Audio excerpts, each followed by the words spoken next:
নবীর একজন প্রিয় সাহাবী সাইয়্যিদুল মুহাদ্দিসিন হযরত আবু হুরায়রা রাদিয়াল্লাহু তাআলা আনহু একদিন গভীর রাত নবীর কাছে আসছে, কাঁদতে কাঁদতে আসছে। বলে, নবী গো, আসছি আপনার কাছে। বলে, কেন আসছো? বলে, আমার মা আমারে খুব আঘাত করছে, আমারে খুব মারছে। কেন মারছে? বলে, আমার মা একজন কাফেরা। কি কাফের? ঈমান আনে নাই। ওগো নবী, আমি আপনার দরবারে আসি, আমি আপনার দরবারে আসা যাওয়া করি, আমার মা এটা দেখতে পারে না, তাই তো আমার মা আজকে আমার খুব মারছে। মাইরা বলছে, সাবধান, আর তুই এই মুহাম্মাদের দরবারে যেতে পারবি না। ওগো নবী গো, আমিও আমার মারে বলে আসছি, আমি সব দরবার ছাড়তে পারবো, কিন্তু মুহাম্মাদকে ছাড়তে পারবো না।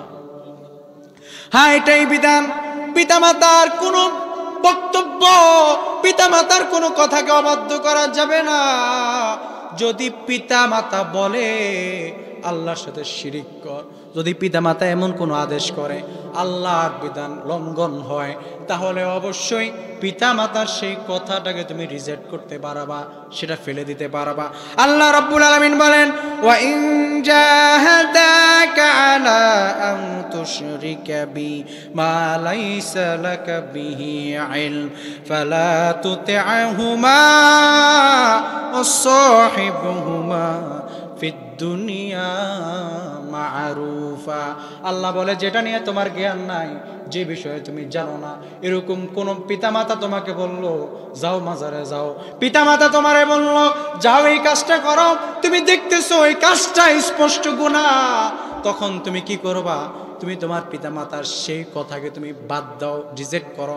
কিন্তু আল্লাহ এখানে আবার বলছেন, এমন ভাবে বাদ দিও না যেন তুমি তোমার পিতামাতাকে এমন ভাবে আবার বলিও না, পিতামাতা যেন কষ্ট না পায়। আল্লাহ আবার বললেন, ওয়াসাহিবহুমা ফিদ দুনিয়া মারুফা, তুমি সর্বোচ্চ তোমার ব্যবহার দিয়ে তুমি তোমার মায়ের সেই কথাটাকে তুমি রিজেক্ট করো। সর্বোচ্চ সম্মান, সর্বোচ্চ ভালোবাসা, সর্বোচ্চ সম্মান রেখে তুমি তোমার মাকে বলে দাও, মা সব কথা মানতে পারি, এই কথাটা মানতে পারি না। পৃথিবী আমার আসল ঠিকানা নয়, পৃথিবী আমার আসল ঠিকানা নয়। মরণ একদিন মুছে দিবে সকল রঙিন পরিচয়, পৃথিবী আমার আসল ঠিকানা নয়। মিছে এই মানুষের বন্ধন, মিছে মায়া স্নেহ প্রীতি ক্রন্দন, মিছে মায়া এই মানুষের বন্ধন, মিছে মায়া স্নেহ প্রীতি ক্রন্দন, মিছে এই জীবনের রং দনু সাত রং, মিছে এই জীবনের রং দনু সাত রং, মিছে এই দুদিনের অভিনয়, পৃথিবী আমার আসল ঠিকানা নয়, পৃথিবী আমার আসল ঠিকানা নয়। মরণ একদিন মুছে দিবে সকল রঙিন পরিচয়, পৃথিবী আমার আসল ঠিকানা নয়। মিছে ক্ষমতার দ্বন্দ্ব, মিছে গান কবিতার ছন্দ, মিছে ক্ষমতার দ্বন্দ্ব, মিছে কবিতার ছন্দ, মিছে এই অভিনয় নাটকের মঞ্চে, মিছে এই অভিনয় নাটকের মঞ্চে, মিছে এই জয়ার পরাজয়। পৃথিবী আমার আসল ঠিকানা নয়, পৃথিবী আমার আসল ঠিকানা নয়। মরণ একদিন মুছে দিবে সকল রঙিন পরিচয়। পৃথিবী আমার আসল ঠিকানা নয়। বালাগাল উলা বিকামালিহি কাশাফাদ দুজা বিজামালিহি حسنت جميع خصاله صلوا عليه وآله আলহামদুলিল্লাহ। ঐতিহ্যবাহী যশোরা পাঁচকড়ি পাটোয়ারি বাড়ির বাইতুন নূর জামে মসজিদ ও এলাকাবাসী ও যুব সমাজের উদ্যোগে আয়োজিত 25তম বার্ষিক তাফসিরুল কোরআন মাহফিলের প্রথম দিনের আখিরি অধিবেশনের কার্যক্রম এর মধ্য দিয়ে আল্লাহ তাআলা আমাকে বসিয়ে তার কোরআনের খেদমতে কিছু কথা বলার, আপনাদেরকে কিছু কথা শোনার সুন্দর সুযোগ করে দিয়েছেন। সেজন্য সকলে মহান রবের শিখানো ভাষায় একবার শুকরিয়া দান করছি, আলহামদুলিল্লাহ।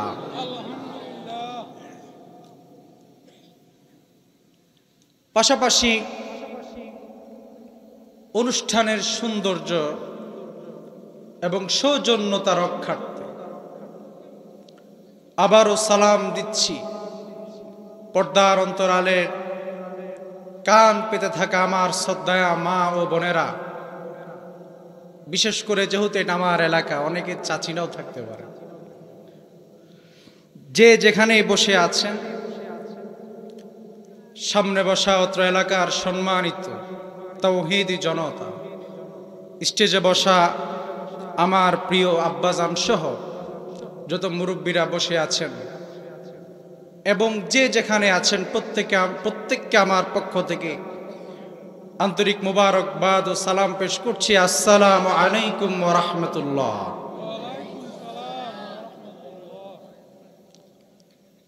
মহান রবের নিকট আমরা শুকরিয়া আদায় করছি যে মহান রব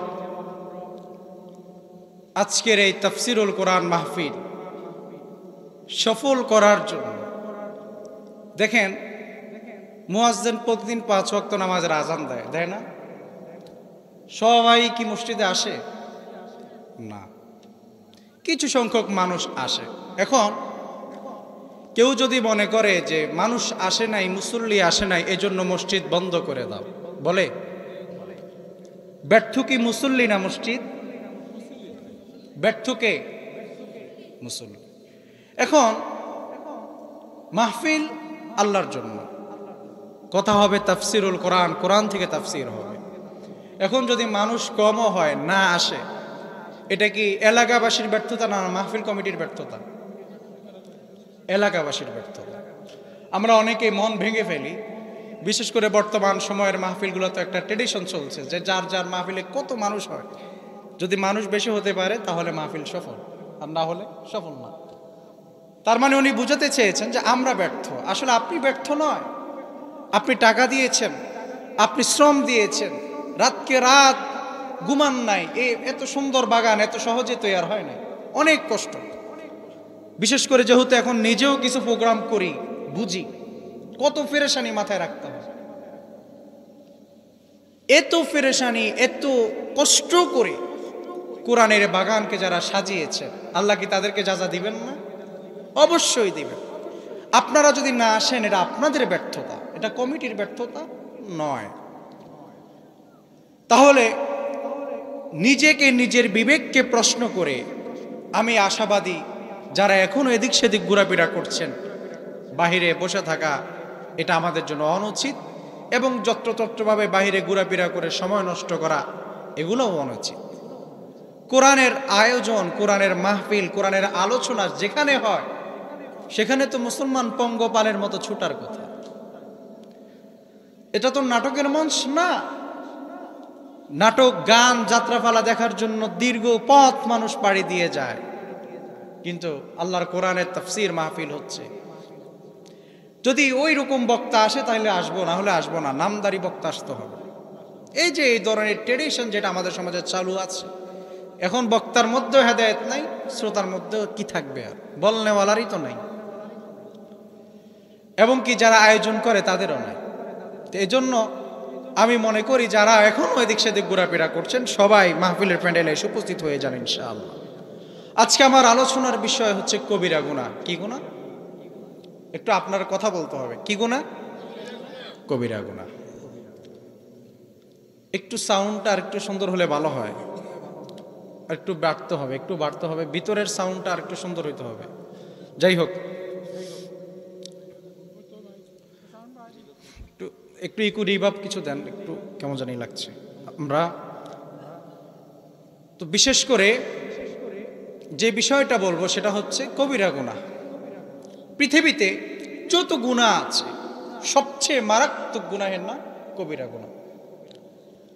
কবিরা গুনাহ আপনি তওবা না করলে আল্লাহ কি করবেন না? মাফ করবেন না। আপনি তওবা করতে হবে। কবিরা গুনার জন্য, কবিরা গুনাহ করলে তওবা করতে হবে। তওবা কি?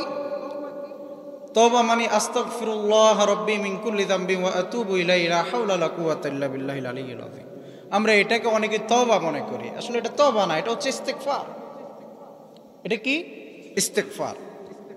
যেমন গোসল করবেন আপনি, গোসলের জন্য প্রয়োজনীয় একটি দ্রব্য হচ্ছে সাবান। এটা কি? সাবান। তো ঠিক তেমনি ভাবে তওবা করার মন মানসিকতা তৈরির একটা মাধ্যম হচ্ছে ইস্তেগফার। মূল তওবা হচ্ছে আপনি যে কাজ করেছেন, যে গুনাহ করেছেন, এটা আর না করা, এটার নামই কি? তওবা। তাহলে কবিরা গুনাহ আল্লাহ তাআলা তওবা ছাড়া কি করেন না? মাফ করেন না। কবিরা গুনাহ করলেন অবশ্যই আপনাকে তওবা করতে হবে। আর সগীরা গুনাহ, ছোটখাটো যে ভুল ত্রুটি আমাদের দ্বারা হয়, আল্লাহ তাআলা সেগুলোকে বিভিন্ন নেক আমলের মাধ্যমে আল্লাহ তাআলা মাফ করে দেন। সুবহানাল্লাহ। আল্লাহ রাব্বুল আলামিন বলেন, ইনতাজতানিবু কাবাইরা মা তুনহাউনা আন নুকাফির আনকুম সাইয়্যাতিকুম ওয়া নুদখিলকুম মুদখালান কারীমা। রব্বুল আলামিন বলেন, আমি তোমাদেরকে যে সকল কবিরা গুনাহ থেকে বাঁচার জন্য আদেশ করেছি, যেই সকল কবিরা গুনাহ, মারাত্মক মারাত্মক গুনাহগুলো থেকে তোমাদেরকে আমি নিষেধ করেছিলাম, বান্দারে বারণ করেছিলাম, এগুলো যদি তোমরা না করো, এগুলো যদি তোমরা এড়িয়ে চলতে পারো, তোমাদের দ্বারা যত ছোটখাটো সগীরা গুনাহ হবে আমি রব্বুল আলামিন সেগুলোকে মাফ করে দিব। সুবহানাল্লাহ। কিভাবে মাফ করবেন? বিভিন্ন নেক আমলের মাধ্যমে রব্বুল আলামিন মাফ করে দিবেন। ইয়ে হয়ে গেছে, কথা বোঝা যাচ্ছে না, একটু আওয়াজ বাড়ান, কমায় দাও। বিভিন্ন নেক আমলের মাধ্যমে রব্বুল আলামিন আমাদের গুনাহগুলোকে মাফ করে দিবেন। কি কি নেক আমল? আল্লাহ বলেন, বান্দারে শুধুমাত্র সগীরা গুনাহগুলোকে তো মাফ করবই, শুধু তাই করব না, বরং তোমার জন্য জান্নাতের নাজ নেয়ামত, যেখানে এরকম বাংলাদেশের মতো ছোট্ট একটা রাষ্ট্র না, গোটা পৃথিবীর মতো 10 দুনিয়ার সমান জান্নাত তোমার জন্য আমি লিপিবদ্ধ করে দিব।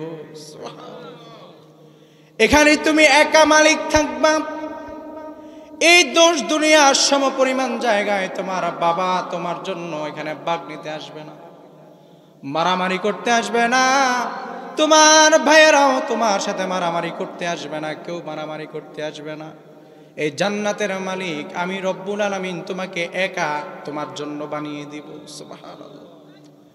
আমার প্রিয় ভাইয়েরা, প্রিয় উপস্থিতি, মুহতারাম হাজিরিন, কিভাবে আমার আল্লাহ বিভিন্ন নেক আমলের মাধ্যমে গুনাহগুলোকে, সগীরা গুনাহগুলোকে আল্লাহ মাফ করে দিবেন। এক নাম্বার যে আমলের কথা বলবো সেটা হচ্ছে ওযু। কি ওযু? আল্লাহ নবী সাল্লাল্লাহু আলাইহি সাল্লাম হাদিসের মধ্যে বলেন, কেউ যদি ওযু করে, ওযুর জন্য সে দুইটা হাত ধৌত করলো, এই দুইটা হাত দিয়ে বান্দার যত সগীরা গুনাহ হয়েছে আমার আল্লাহ মাফ করে দেন। সুবহানাল্লাহ। শুধু কি তাই, বান্দা যখন কুলি করে, জবান দ্বারা, জিহ্বা দ্বারা বান্দার যত গুনাহ হয়, ভুল হয়, আমার আল্লাহ মাফ করে দেন। সুবহানাল্লাহ। বান্দা মাথা মাসিহ করলো, মাথার মাধ্যমে বান্দা যত গুনাহ করলো, সগীরা গুনাহ সব আমার আল্লাহ মাফ করে দেয়। হাত ধৌত করলো, হাতের গুনাহ আল্লাহ মাফ করে দেয়। পা গুলো ধৌত করলো, পায়ের গুনাহগুলো আমার আল্লাহ মাফ করে দেয়। এভাবে করে করে আল্লাহ তাআলা ওযুর মাধ্যমে অসংখ্য সগীরা গুনাহকে আল্লাহ মাফ করে দেন। আরেকটি লাভজনক আমল হচ্ছে দুরূদ।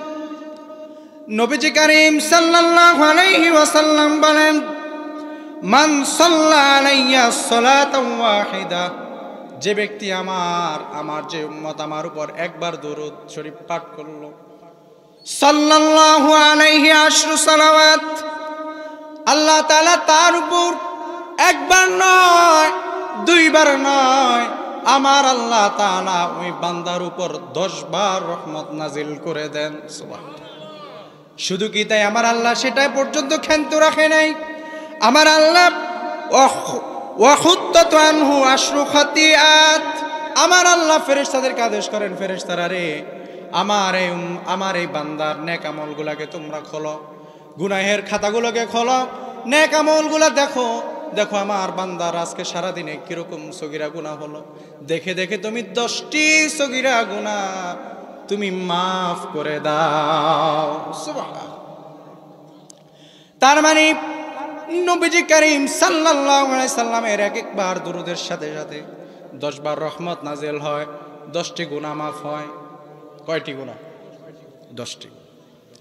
আমার প্রিয় ভাইরা, আল্লাহ নবী সাল্লাল্লাহু আলাইহি সাল্লাম আরো বলেছেন, বিশেষ করে আমরা যদি প্রতিদিন দৈনন্দিন জীবনে কবিরা গুনাহগুলো থেকে বেঁচে থাকতে পারি, কবিরা গুনাহ, নবীজি করিম সাল্লাল্লাহু আলাইহি সাল্লাম বলেন, as-salawatul khams wal jumu'atu ilal jumu'atil kaffaratul lima bainahunna মা লাম তাখশিল কাবাইর। নবীজি করিম সাল্লাল্লাহু আলাইহি সাল্লাম বলেন, যে ব্যক্তি প্রতিদিন 5 ওয়াক্ত নামাজ সঠিকভাবে আদায় করল, এই 5 ওয়াক্ত নামাজের মাঝখানে আমার উম্মত কোনো কবিরা গুনাহ করে নাই, আল্লাহর নবী বলেন এক জুমা থেকে আরেক জুমা পর্যন্ত বান্দার যত সগীরা গুনাহ আছে আমার আল্লাহ তাআলা সব গুনাহ মাফ করে দেয়। তার মানে এতক্ষণ পর্যন্ত আমরা বুঝলাম, কবিরা গুনাহগুলো থেকে যদি আমরা বেঁচে থাকতে পারি, ছোটখাটো যে সগীরা গুনাহগুলো আমাদের মধ্যে হয়ে যায়, আমরা করে ফেলি, শয়তানের ধোকায় পড়ে, আল্লাহ এগুলো কি করেন? মাফ করে দেন। তার মানে আমরা সগীরা গুনাহগুলোকে মাফ করে দেন, আল্লাহ খুব সহজে মাফ করে দেন, কারণ আল্লাহ তো তার বান্দাকে খুব ভালোবাসে। কিন্তু শর্ত হচ্ছে কবিরা গুনাহগুলো থেকে বেঁচে থাকতে হবে। আজকে তো কবিরা গুনাহ কি, এটা একদম অতিশয় সহজ হয়ে গেছে আমাদের কাছে। কবিরা গুনাহ এটা গুনাহই মনে হয় না, যত্র তত্র মিথ্যা বলি, অথচ মিথ্যা যে একটা কবিরা গুনাহ এটা মাথায় নেই। কত মারাত্মক মারাত্মক গুনাহ আমরা করি, এই যে কবিরা গুনাহগুলো করছি, এগুলো আজকে অতিশয় সহজ হয়ে গেছে। আবার নবী সাল্লাল্লাহু আলাইহি সাল্লাম বলেন, কিয়ামত তখন দেখবা অতি নিকটে, যখন দেখবা আমার উম্মতেরা কবিরা গুনাহগুলোকে অতিশয় সহজ মনে করে নিছে। আমার উম্মতের মধ্যে কবিরা গুনাহর প্রভাব বেড়ে গেছে, আমার উম্মতেরা বেশি বেশি কবিরা গুনাহ করে। যখন দেখবা আমার উম্মতেরা কবিরা গুনাহ করে রে, কিন্তু কবিরা গুনাহ মনে করে না, আল্লাহর নবী বলেন বুঝে নিবা কিয়ামত আর বেশি দূরে নয়, কিয়ামত অতি নিকটে। মানুষ খুন করা কবিরা গুনাহ না সগীরা গুনাহ? কবিরা গুনাহ। এখন সারাদিন মানুষ খুন করে, রাইতে যদি 70 রাকাত তাহাজ্জুদ পড়ে কোনো লাভ আছে? সারাদিন মানুষ খুন করে, সকালবেলা যদি ফজরের সময় তাহাজ্জুদের সময় মুসলা খুঁজে যায়, নামাজ খুঁজে, কোনো লাভ আছে? তো এক সময় তো আমাদেরকে গল্পই শোনানো হতো যে আমরা তো সারা রাতে 70 রাকাত 80 রাকাত তাহাজ্জুদ পড়ি। উনি প্রতিদিন ফজরের সময় উঠলেই তাহাজ্জুদের, প্রতিদিন ফজরের পর উঠলেই সবার আগে যায় নামাজ খুঁজে। এত বড় আল্লাহর ওলি, এত বড় বুজুর্গরা যখন মানুষের তাজা তাজা জীবনগুলোকে হত্যা করে, তখন একবারের জন্য চিন্তা করেন এটা যে কবিরা গুনাহ। সবচেয়ে আফসোস লাগে কিছু নির্লজ্জ মুসলমান নামদারি যখন তাদের সাপোর্টার হয়। হ্যাঁ, কত নির্লজ্জ এরা! রাজনীতি এত নিকৃষ্ট করে মানুষকে। আল্লাহ নবী সাল্লাল্লাহু আলাইহি সাল্লাম মানুষগুলাকে নীতি আদর্শ শিখিয়েছেন। নবী সাল্লাল্লাহু আলাইহি সাল্লামের নীতি আদর্শ তো আজকে আমাদের কাছে নীতিই না, আদর্শই মনে হয় না। দুনিয়ার যত নিকৃষ্ট যত কালচারগুলো আছে সেগুলো আমরা গ্রহণ করেছি, পর্যায়ক্রমে আসবে ইনশাআল্লাহ। যেহেতু কবিরা গুনাহ সম্পর্কে আজকে আমাদের আলোচনা, যে আমরা কত নিচে নেমেছি, যে নিজের আদর্শ, নিজের সৎ কাজগুলোকে আমরা বিক্রি করেছি সাধারণ 20 টাকা 30 টাকা চায়ের কাছে। এই যে সামনে নির্বাচন আসতেছে, দেখবেন না মানুষের দাম একটা পোল্ট্রি মোরগের দামের থেকেও কম, 500 টাকা দিয়ে একটা ভোট কিনা যায়। এত কম দামে বিক্রি হন আপনি? কখনো ওইগুলো করবেন না।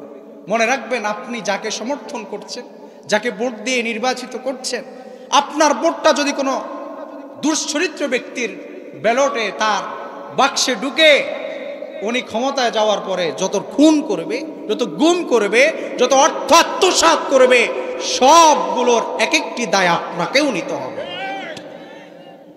এজন্য আমাদেরকে সতর্ক হতে হবে। আমি মুসলমান, আমার সমর্থন যেন আমার নেতা যেন কোন নাস্তিক বেঈমান না হতে পারে। আমার নেতা যেন কোনোভাবে কোনো সাদাবাজ না হয়, আমার নেতা যেন কোনোভাবে কোনো খুনি না হয়। প্রয়োজনে আমি আমার জীবনকে বিলীন করব, তারপরেও মাথা নত করব না ইনশাআল্লাহ। যুগে যুগে আমরা এগুলো দেখে আসছি। মানুষ তো আমাদেরকে মাঝে মধ্যে মরার ভয় দেখায়, মৃত্যুকে যে ভয় করে সে কাপুরুষ। আরে বেটা, মরতে তো হবেই, কয়দিন আর বাঁচব? মরালই কেউ ভয় পায়? মৃত্যুকে নিয়ে কেউ ভয় পায় নাকি? এজন্য আমরা ভয় করব না, আল্লাহর জন্য বেঁচে আছি, মরতে হলে আল্লাহর জন্য মরবো ইনশাআল্লাহ। তাহলে আমরা যে কথাটা বলছিলাম কবিরা গুনাহ, এই কবিরা গুনাহগুলো কি কি? 1 নম্বরে যে গুনাহগুলোর কথা বলবে, 1 নম্বর কবিরা গুনাহ সেটা হচ্ছে শিরক। কি? শিরক মারাত্মক গুনাহ, সবচেয়ে বড়। আল্লাহ তাআলা পবিত্র কোরআন আল কারীমে বলেন, লা তুশরিক বিল্লাহ ইন্নাশ শিরকা লাযুলমুন আযীম। লোকমান হাকিম তার সন্তানকে বলে, সন্তান আমার, তুমি চাও সাবধান, শিরিক করবা না, কেননা শিরিক হচ্ছে আমার আল্লাহর সাথে সবচেয়ে বড় জুলুম, সবচেয়ে বড় গুনার নাম শিরিক। আকবারুল কাবাইর আশ-শিরকু বিল্লাহ। 1 নম্বর যেটি, সেটি হচ্ছে শিরিক। শিরিক করবেন না। শিরিক যে ব্যক্তি করবে তার আবার 3টা শাস্তি। কয়টা? 1 নম্বরে তার শাস্তি হলো আল্লাহর ক্ষমা থেকে শিরিককারী। যে ব্যক্তি শিরিক করে সে হচ্ছে মুশরিক, আর মুশরিক আমার আল্লাহর ক্ষমা থেকে বঞ্চিত। আপনি মুশরিক হয়ে আছেন, ওযু করেন, আপনার ওযু দ্বারা আপনার সগীরা গুনাহ মাফ হবে না। আপনি মুশরিক, আপনার দুরুদের দ্বারা আপনার সগীরা গুনাহ মাফ হবে না। আপনি মুশরিক, শিরিকের মধ্যে আপনি লিপ্ত হয়ে আছেন। এই শিরিক করা অবস্থায় যদি আপনি দুনিয়ার যত নেক আমল করেন না, প্রতিদিন 5 ওয়াক্ত নামাজ পড়েন, কিন্তু এক জুমা থেকে আরেক জুমা পর্যন্ত 5 ওয়াক্ত নামাজ পড়লেন, কিন্তু আপনি মুশরিক, একটা সগীরা গুনাহ আপনার মাফ হবে না। এজন্য শিরিক করা থেকে বেঁচে থাকতে হবে। শিরিক কি? আগে আমরা শিরিক করলে যে 3টা পাপ, 3টা শাস্তি, সেটা আগে শুনি, এরপরে শিরিক কথাটা বললে বুঝবেন শিরিকগুলো কি কি। 1 নাম্বার, আল্লাহর ক্ষমা থেকে বঞ্চিত। আল্লাহ বলেন, ইন্নাল্লাহা লা ইয়াগফিরু আন ইউশরাকা বিহি ওয়া ইয়াগফিরু মা দুনা যালিকা লিমান ইয়াশা ওয়া মান ইউশরিক বিল্লাহি ফাকাদ ইফতারা ইসমান আযীমা। আল্লাহ রাব্বুল আলামিন বলেন, যে ব্যক্তি আমি আল্লাহর সাথে শিরিক করবে, আমি আল্লাহ তাকে ক্ষমা থেকে বঞ্চিত করে দেই। শুধু কি তাই রে, ক্ষমা থেকে শুধু বঞ্চিত নয়, বরং সে যেন দুনিয়াতে সবচেয়ে নিকৃষ্ট কাজ সে রচনা করছে। সব আমার আল্লাহ তাআলা তার নামটা জান্নাতীদের কাতার থেকে কেটে জাহান্নামীদের কাতারের মধ্যে লিপিবদ্ধ করবেন। আল্লাহ রাব্বুল আলামিন বলেন, ইন্নাহু মাই, তোর নামটা জান্নাতের, ওই যে তোমার আগে অনেক মুশরিককে আমি আল্লাহ জাহান্নামের মধ্যে লিপিবদ্ধ, জাহান্নামের মধ্যে প্রেরণ করেছি, তোমাদেরকেও আমি ওই জালেমদের সাথে তোমাদের নামটাও লিপিবদ্ধ করি এবং ওই জালেমদের সাথে তোমার বসবাসের স্থান আমি রব্বুল আলামিন করে দেই। নাউযুবিল্লাহ। তাহলে শিরিককারীর কয়টা শাস্তির কথা জানলাম? একটু জোরে বলেন। 1 কি? শিরিককারী কি? মুশরিক কি? বলেন না। ক্ষমা থেকে বঞ্চিত কি? ক্ষমা থেকে বঞ্চিত। 2, শিরিক যে করবে তার সারা জীবনের নেক আমল কি? বাতিল। 3, তার নামটা কোথায় দাখিল হয়? জাহান্নামে। জান্নাত থেকে কি তার নাম কেটে যায়।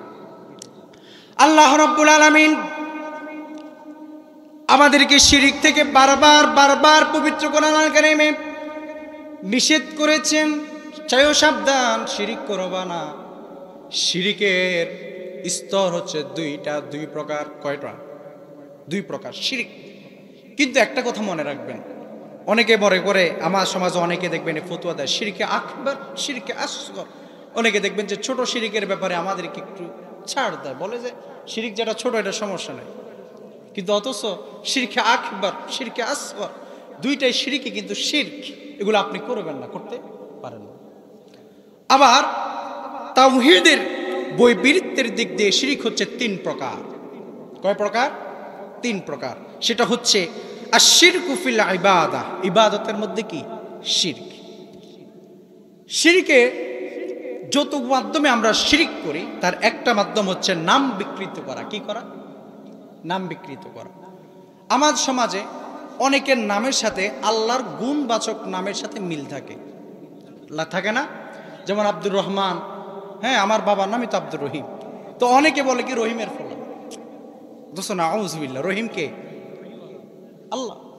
এই যে আমরা নাম বিকৃত করি, যে নাম, সেই নামটাকে দেখেন, আব্দুর রহমান রহমানের গোলাম, আব্দুর রহিম রহিমের গোলাম। কিন্তু আমি যখন এই নামটা সুন্দরভাবে উচ্চারণ করি নাই, আমি এই নামটাকে সুন্দর করে অর্থবাচক শব্দ না বলে আল্লাহর সিফতি নামে ডাকছি, মনে রাখবেন আপনি কিন্তু গুনাহ করছেন, মারাত্মক শিরক আসগর। এটা কিন্তু শিরকের পর্যায়ে চলে যায়, কবিরা গুনাহ, হ্যাঁ, কিন্তু এটা শিরক এবং এটা শিরকের শামিল। মুফাসসিরিনে কেরাম বলেন এটা শিরকের শামিল। এজন্য আপনি খুব সতর্ক থাকতে হবে আপনার দ্বারা যেন কখনো এইরকম নাম বিকৃতি না হয়। যার নাম যেটা সুন্দর করে ডাকবেন, সুন্দর করে ডাকবেন, এটা খুব মারাত্মক বিষয়। 2 নাম্বার, আমার সমাজে আরেক দল ব্যক্তি আছে, দেখবেন তারা প্রচার করে যে নবীরা গায়েব জানে। কি জানে? গায়েব জানে, বলে না? স্পষ্ট মুশরিক, স্পষ্ট কি? দলিল ছাড়া মুশরিক। আমার নবী গায়েব জানেন না, যদি জানতেন কিয়ামত কবে হবে সেটা আমার নবী বলতেন। কি বলতেন না? আমার নবী সাল্লাল্লাহু আলাইহি সাল্লামকে সাহাবায়ে কেরাম প্রশ্ন করলেন, ইয়া রাসূলুল্লাহ সাল্লাল্লাহু আলাইহি সাল্লাম, আপনি একটু বলেন কিয়ামত কবে হবে? নবী সাল্লাল্লাহু আলাইহি সাল্লাম বললেন, সেটা আমার আল্লাহ আমাকে জানান নাই। তার মানে নবী গায়েব জানেন না। তিনি যা জানেন, আল্লাহ যা জানাতেন তিনি তাই জানেন। আল্লাহ যা জানাতেন তিনি তাই জানেন। নবীরা কি জানেন না? গায়েবের মালিক নয়। গায়েবের মালিক কে? এখন কেউ যদি গায়েব জানে এটা বলে, সে কি? মুশরিক। সে কি? মুশরিক।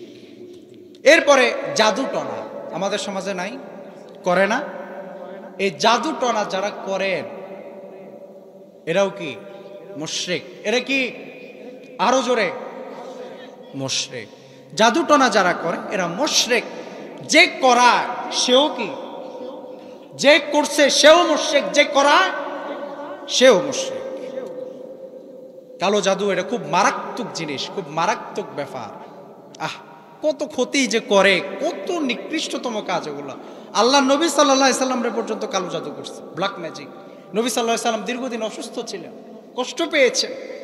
এই ব্ল্যাক ম্যাজিক এটা সমাজের এক ভাইরাসের নাম।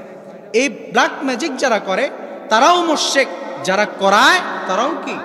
মুশরিক। এরপরে হচ্ছে গণক। গণে কি হয়েছে? আপনার ভবিষ্যৎবাণী বলে। যে ভবিষ্যৎবাণী বলে সেও কি? মুশরিক। যে আমি তো বলি যে ভবিষ্যৎ এরকম গণে হাত দেখে তার গালে একটা চটকনা মারবেন আগে, মেরে বলবি কিরে বেটা তোরে যে আমি থাপ্পড় মারবো, এটাই তো তোর ভবিষ্যৎবাণী, তোর নিজেরটাই জানোস না, আমারটা কইবি কি? এজন্য গণক যারা তারা কি? মুশরিক। কখনো তাদের কাছে যাবেন না। পবিত্র কোরআন আল কারিমে আপনি কি চিকিৎসা চান, কোরআন আল কারিম খোলেন, চিকিৎসার অভাব নাই। কিন্তু আমরা এত ব্যাকুল আমরা হয়েছি যে আমরা কোরআন দেখি না, হাদিস দেখি না, আমরা যাই পীরের কাছে, আমরা যাই অমুকের কাছে, তমুকের কাছে, গিয়ে নিজের ইমানকে বিক্রি করে আসে, নিজে মুশরিক হয়ে আসে। অনেকে দেখবেন গিয়ে গণককে ডারে কিভাবে বলে, ভাই আপনি আছেন বিদায় আমার এখনো বিশ্বাস আছে, আপনি আছেন, নাউযুবিল্লাহ। কিছু হলেই দৌড় মারে কবিরাজের কাছে। মা বোনরা এদিক দিয়ে বেশি আগাম, যারা মহিলারা আছেন এদিক দিয়ে এক্সপার্ট, দয়া করে কাজ করবেন না। কখনো কোনো গণকের কাছে যাবেন না, বরং কোরআন হাদিস জানলেওয়ালা একজন আলেমের কাছে আপনার ঘর থেকে একজন পুরুষ পাঠিয়ে দেন, উনি আমল দিবে, সে অনুযায়ী আমল করেন, আমলের বিনিময়ে সওয়াবও পাবেন। যত দুষ্ট জিন আছে সেগুলো ঘর থেকে দূরে যাবে ইনশাআল্লাহ। তাকে আমল তো কোরআন থেকে নেবেন আপনি। আল্লাহ কোরআনের কারিমে বলেছেন যে মানুষের জন্য শিফা, মুমিনের জন্য শিফা কি? কোরআন। অনুনাজ্জিলু মিনাল কোরআন মা হুয়া শিফাউন ওয়া রাহমাতুল লিল মুমিনিন। মুমিনের জন্য শিফা কোথায়? কোরআনে। এরপরে মাজার দোয়া পানি, মাজারে এই যে বিভিন্ন রকম যা হয় এগুলো তো আর কিচ্ছু বলার নাই। মরা মানুষকে আমরা যেরকম আদর যত্ন করি আল্লাহ হেফাজত করি, এগুলো করবেন না, কখনো করবেন না। আপনি মনে করছেন যে আপনার পীর সাহেব ওনার কবর থেকে আপনি দৌত করলে আপনি অনেক বড় কিছু হয়ে যাবেন। আরে ভাই, আপনার পিতার কবরের থেকেও কি ওনার কবর খুব দামি? হ্যাঁ, বাবার কবরের পাশে বছরে একবারও যায় না, এরকমও সন্তান আছে যারা বাবার কবর চিনেও না, বাবার কবর কোথায় এটা জানেও না, পীরের কবরে যায়। এরকম কবর জিয়ারতের উদ্দেশ্যে আপনি কোথাও সফর করাও জায়েজ নাই, কি নাই? সফর করাও জায়েজ নাই। কবর জিয়ারতের উদ্দেশ্যে কোথাও কি নাই? সফর করা কি নাই? জায়েজ, নিষেধ আছে। কিন্তু আমরা এগুলো আজকে অহরহর করি। ওই খরমপুরের মাজারে, আটটুসির মাজারে, বান্ডারি প্রস্ত চলতেছে ফটিকছড়িতে। গত কালকে লাকসামে প্রোগ্রামে গেলাম, মানুষ নেই বলে সব হুজুর ফটিকছড়িতে গেছে। তো মানুষ এখন এগুলাতে নিমজ্জিত। এই শিরকগুলা কখনো করবেন না, এগুলো মারাত্মক শিরক, এগুলো আপনাকে মুশরিক বানায়। এরপরে আপনি যদি কেউ যদি আরেকটা হাদিস, এটা যদিও হাদিসটা সনদগতভাবে দুর্বল, হাদিসে বলা হয়েছে যে নবী সাল্লাল্লাহু আলাইহি সাল্লাম বলেন, যদি কেউ গণকের কাছে যায়, গণা তার 40 দিন কোনো নেক আমল কি হয় না? কবুল হয় না। এজন্য এগুলো থেকে বেঁচে থাকতে হবে আমার প্রিয় ভাইয়েরা। এবার আসেন, এগুলো তো আমরা সামাজিক কিছু শিরকের কথা বললাম, রাষ্ট্রীয় পর্যায়ের কিছু শিরকের দিকে এবার আমরা যাই। আমার রাষ্ট্রে একটা শিরক আছে, সেটা হচ্ছে ধর্ম নিরপেক্ষতা। আসেনি? আচ্ছা, সেকুলারিজম, রাষ্ট্রীয় পর্যায়ের শিরক যেটাকে বলা হয় ধর্ম নিরপেক্ষতা, যেটা আমাদের 16 বছর দেখছি। আলেমরা ছিল কারাগারে, হ্যাঁ, ধর্ম নিরপেক্ষতার যে সিস্টেম দেখেন, আলেমরা ছিল কারাগারে, কিছু বলতেই মামলা, কিছু বললেই হামলা, কিছু বললেই মাহফিল নিষেধ, কিছু বললে ওই থানায় ওয়ারেন্ট চলে যেত, কিছু বললেই নোটিশ চলে যেত।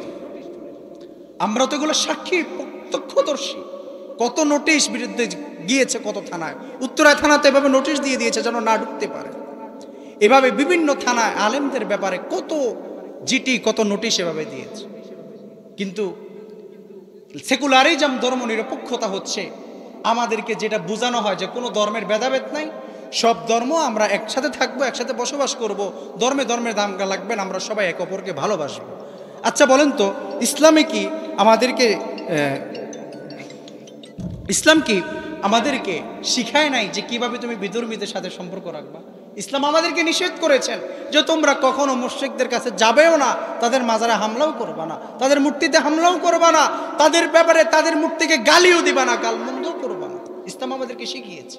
তাহলে ইসলামী খেলাফা যদি কায়েম হয়, যদি প্রতিষ্ঠিত হয়, আমরা চাই ইসলামী খেলাফা কায়েম হোক। যদি কায়েম হয় তাহলে ধর্ম নিরপেক্ষতার নামে এদেশের মানুষকে, ধর্মের নিরপেক্ষতার নামে মানুষকে বিভিন্নভাবে বৈষম্যের শিকার হতে হবে না।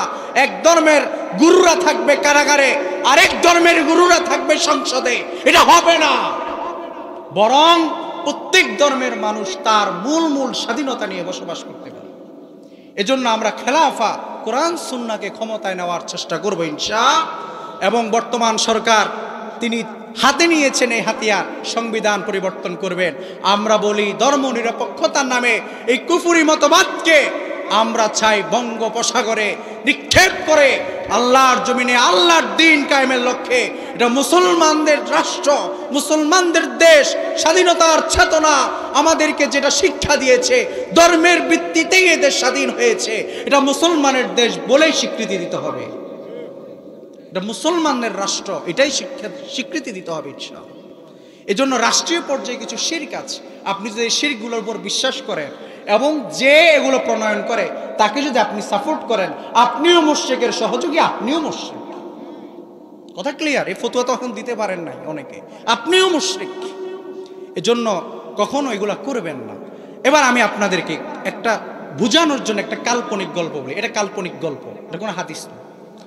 এক বাবা অসুস্থ, মূর্খ মানুষ, ডাক্তারের কাছে গেছে, ডাক্তার ঔষধ দিয়েছে। ওষুধ দেওয়ার পরে এখন মূর্খ মানুষ যেহেতু বুঝে না কিভাবে খাবে, কয় ফাইল খাবে, কিভাবে খাবে, এটা বুঝানো না, তো ডাক্তার দাগ দিয়ে দিয়েছে যে 2টা দাগ 2 বেলা খাবেন। এভাবে দেওয়া হয়েছে। দেওয়া হওয়ার পরে উনি মুরব্বী মানুষ বাসায় আসছেন, তো স্বাভাবিক পর্যায়ে তিনি খাচ্ছেন। তো একদিন সকালে তিনি উঠতে পারেন না, উঠতে না পেরে তিনি তার সন্তানকে বলল, বাবা ওই জায়গায় ওষুধ রাখা আছে, তুমি সবগুলা ফাইল থেকে 2 চামচ করে ওষুধ মিক্স করে আমার জন্য নিয়ে আসো। এখন সন্তান যায় দেখছে যে বাবা বলছে যে ওখানে 3-4 ফাইল আছে, যায় দেখতেছে আরেক ফাইল বেশি। তো এখন ওই ফাইলটা আসলে বেশি না, ইঁদুরের ওষুধ মায়ে রাখছে। তো সন্তান কি করছে, ইঁদুরের ওষুধ সহ মিক্স করে ওই যে ওষুধগুলা নিয়ে আসছে বাবার জন্য। এখন এই বাবা এই ওষুধটুকু খেয়েছে, খাওয়ার পরে আপনি বলেন তো যে বিষটা এই ওষুধের সাথে মিক্স করা ছিল, এই বিষটা কি তার শরীরে অ্যাকসেপ্ট করবে না? অ্যাকশন করবে না? করবে। তা এইটা থেকে এটা স্পষ্ট বুঝে নেন, আপনি শিরিক করবেন, কিয়ামতের মাঠে আল্লাহর কাছে যাবেন, আর আপনি মনে করছেন আল্লাহকে বলবেন, আল্লাহ আমি না বুঝে শিরিক করেছি, আমি জানি না। এগুলা কোনো প্রকার কোনো রকম অজুহাত দিয়ে লাভ হবে না। যেভাবে আপনি বুলে বিষ খেয়েছেন, এটার কোনো ডেফিনেশন নাই। বাচ্চা ছোট মাসুম, আপনিও বুঝেন নাই, খেয়ে ফেলেছেন, এরকম কোনো অজুহাত চলে নাই। বিষের কাজ করেছে, ঠিক সেভাবে আপনি যদি শিরিক করেন, শিরিকের কোনো অজুহাত চলবে না, শিরিকের শাস্তি আপনাকে পেতেই হবে। বুঝছেন? এজন্য শিরিক কখনো করবেন না, শিরিক কখনো কি করবেন না। 2 নাম্বার যে কবিরা গুনাহ সমাজের মধ্যে হরহর, সেটা হচ্ছে পিতামাতার অবাধ্য হওয়া। কি হওয়া? পিতামাতার অবাধ্য হওয়া। কখনো পিতামাতার অবাধ্য হওয়া যাবে না, পিতামাতার অবাধ্য হওয়া যাবে না।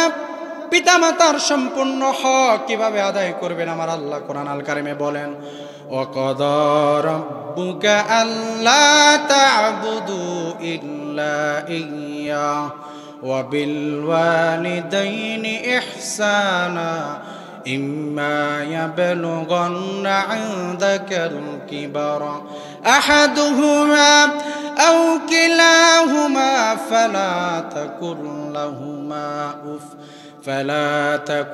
لَّهُمَا أُفٍّ وَلَا تَنْهَرْهُمَا وَقُل لَّهُمَا قَوْلًا كَرِيمًا। আল্লাহ রাব্বুল আলামিন বলেন, ও আমার বান্দারা রে, তোমরা ওয়াকদ রব্বুকা আল্লাহ তা'বুদু ইল্লা ইয়া, তোমরা নামাজ পড়ছো, আমি আল্লাহর গোলামি করছো, গোলামি চলবে একমাত্র আমি আল্লাহ। এরপরে তোমার কর্মসূচি আমার আল্লাহর গোলামি শেষ, আর তোমার গোলামি করতে হবে না। এবার তুমি বাড়ির দিকে চলে যাও, যায় দেখো তোমার মা বাবার কি অবস্থা। আল্লাহ বলেন, বান্দারে, গোলামি চলবে একমাত্র আমি আল্লাহর, আর কারো গোলামি চলবে না। আমি আল্লাহর গোলামি শেষে এবার তুমি তোমার পিতা মাতার হক আদায় করো। পিতা মাতার সাথে চাই কোনোদিন বেয়াদবি করবা না। আল্লাহ শিখাইলেন কেমন করে তুমি তোমার পিতা মাতার সাথে আদব সদাচরণ বজায় রাখবা। আল্লাহ বলেন, ওয়াবিল ওয়ালিদাইনি ইহসানা, তুমি তোমার পিতা মাতার প্রতি ইহসান বজায় রাখো। কিভাবে? ইম্মা ইয়াবলুগান্না আনদাকাল কিবারা আহাদুহুমা আও কিলাহুমা ফালা তাকুন লাহুমা উফ। আল্লাহ বলে, সাবধান, এমন ভাবে তুমি তোমার পিতামাতার খেদমত করবা, এমন ভাবে তুমি তোমার পিতামাতার প্রতি ব্যবহার করবা। ওকুল্লাহুমা কাওলান কারীমা, পৃথিবীর সর্বশ্রেষ্ঠ নমনীয় সর্বশ্রেষ্ঠ ব্যবহার তুমি তোমার পিতামাতার সাথে করবা। আর কেমন ভাবে পিতামাতার সাথে ব্যবহার করবা? উফ, আল্লাহ বলেন তুমি তোমার পিতামাতার উপর কখনো বিরক্ত হয়ে বলতে পারবা না উফ। আবার তুমি তোমার পিতামাতার সাথে এমন ব্যবহার করিও না যে তোমার পিতামাতা কখনো তোমার উপর ব্যতীত হয়ে বলে উফ। এই দুইটাই আল্লাহ নিষেধ করেছেন, তুমিও বিরক্ত হতে পারবা না। বিশেষ করে আল্লাহ এখানে আরেকটি বয়সের কথা বিশেষভাবে প্রাধান্য দিয়েছেন আমার আল্লাহ এখানে। বিশেষ করে আল্লাহ বলেন, যখন তোমার পিতামাতা বৃদ্ধ হয়ে যাবে তখন তারা আবার শিশুর মতো হয়ে যাবে। চাইও বান্দারা, তখন তোমার পিতামাতা তোমাকে বারবার বারবার একটা কথা বলবে, মনে থাকবে না। ওই সময় সাবধান, তুমি চাইও কোনোদিন তুমি বিরক্ত হতে পারবা না। তার মানে পিতামাতার সাথে খারাপ ব্যবহার করা, পিতামাতাকে ধমক দিয়ে কথা বলা, এটা হচ্ছে কবিরা গুনাহ। কি গুনাহ? কি গুনাহ?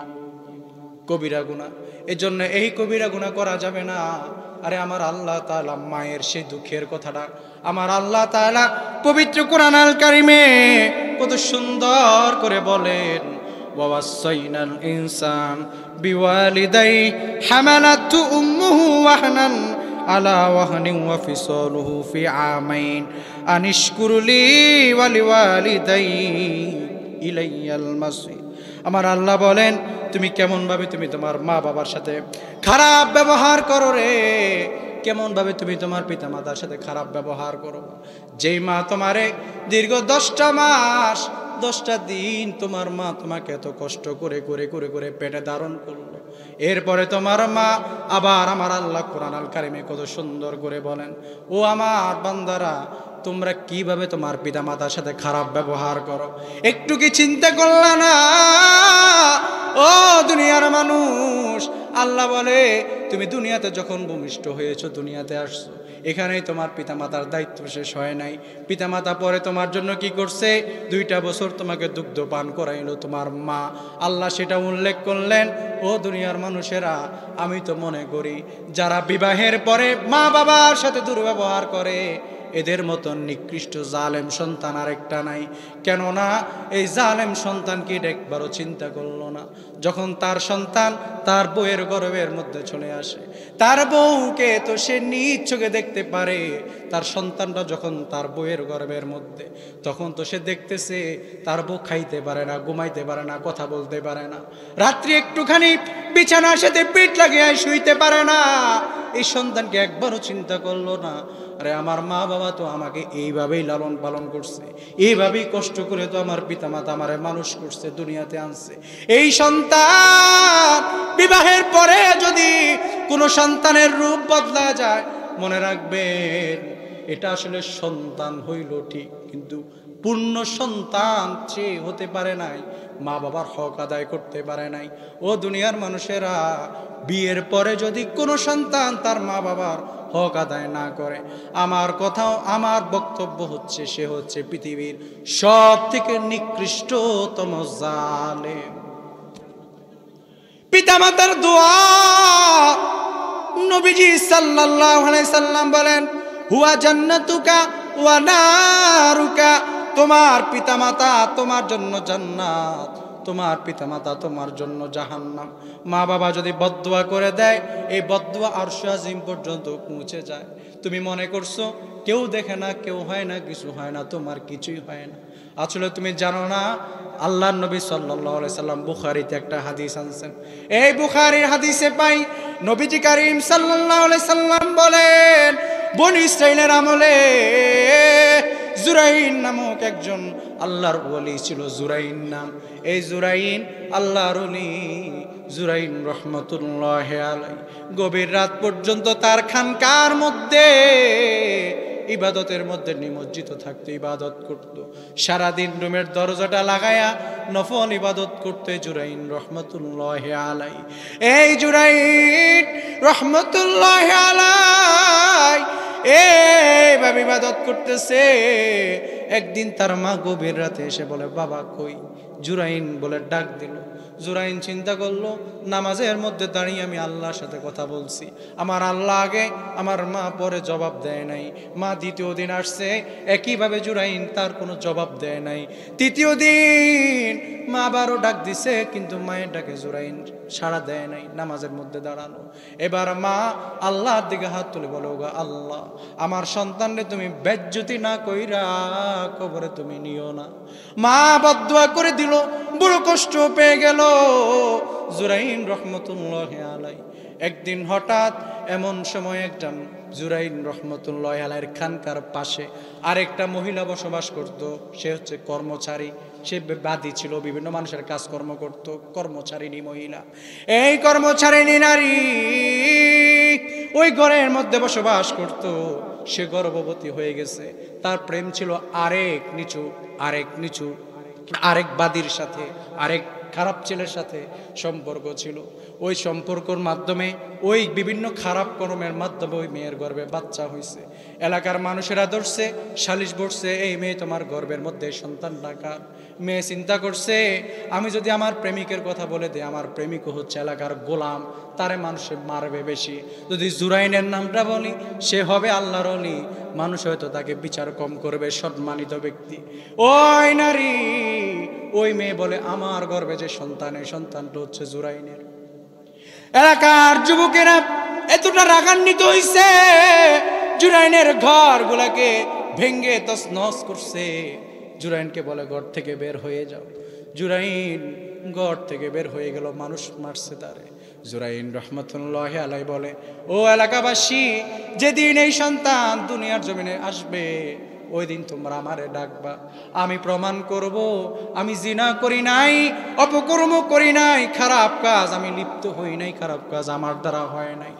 আরে এবার জুরাইন রহমতুল্লাহি আলাইহি চলে গেল জঙ্গলের মধ্যে। দীর্ঘদিন পরে সন্তান দুনিয়াতে আসলো। এলাকাবাসী আবার বসলো। এবার জুরাইন রহমতুল্লাহি আলাইহি আসলো। আর আসার পরে ওই নবজাতক শিশুকে জুরাইন রহমতুল্লাহি আলাইহি কোলে নিলেন।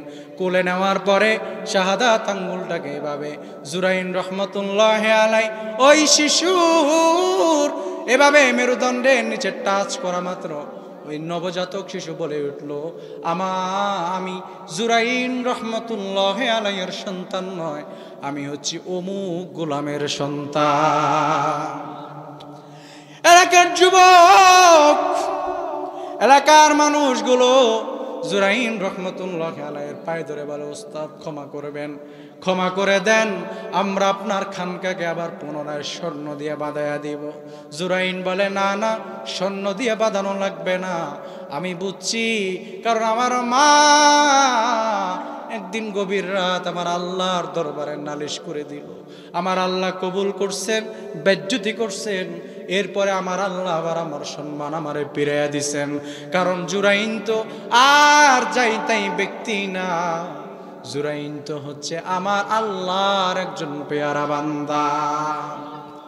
এজন্য পিতা মাতার দোয়া পেতে গেলে বেশি কষ্ট করাও লাগে না, মাঝে মধ্যে মা বাবার সাথে সুন্দর ব্যবহার করবেন। ফলের মৌসুম, মা বাবার জন্য ফল কিনে নিয়ে যাবেন, মা বাবাকে খাওয়ায়া দিবেন, দোয়া নেবেন, পিতা মাতার দোয়া আরশ আজিম পর্যন্ত পৌঁছায়। কাবা শরীফের ইমাম আব্দুর রহমান আস-সুদাইস দামাত বারকাতুহুম, তিনি বলেন, আমি কাবার ইমাম কেমনে হয়েছি জানো? ছোট্টকালে আমি ছিলাম খুব দুষ্ট, আমি এত দুষ্টামি করতাম, আমি গাছে উঠতাম, আবার মা বাবার অবাধ্য ছিলাম। আমার মা প্রত্যেকটা সময় রাগান্বিত হয়ে আমার জন্য দোয়া করত। কি দোয়া করত জানেন? বলে, আল্লাহ তোরে কাবা শরীফের ইমাম বানা। এজন্য মায়েরাও যারা আছেন, কোনোদিন সন্তানকে বদদুয়া করবেন না। সন্তান যতই অপরাধ করুক, সন্তানের জন্য আল্লাহর কাছে দোয়া করবেন, বদদুয়া করবেন না।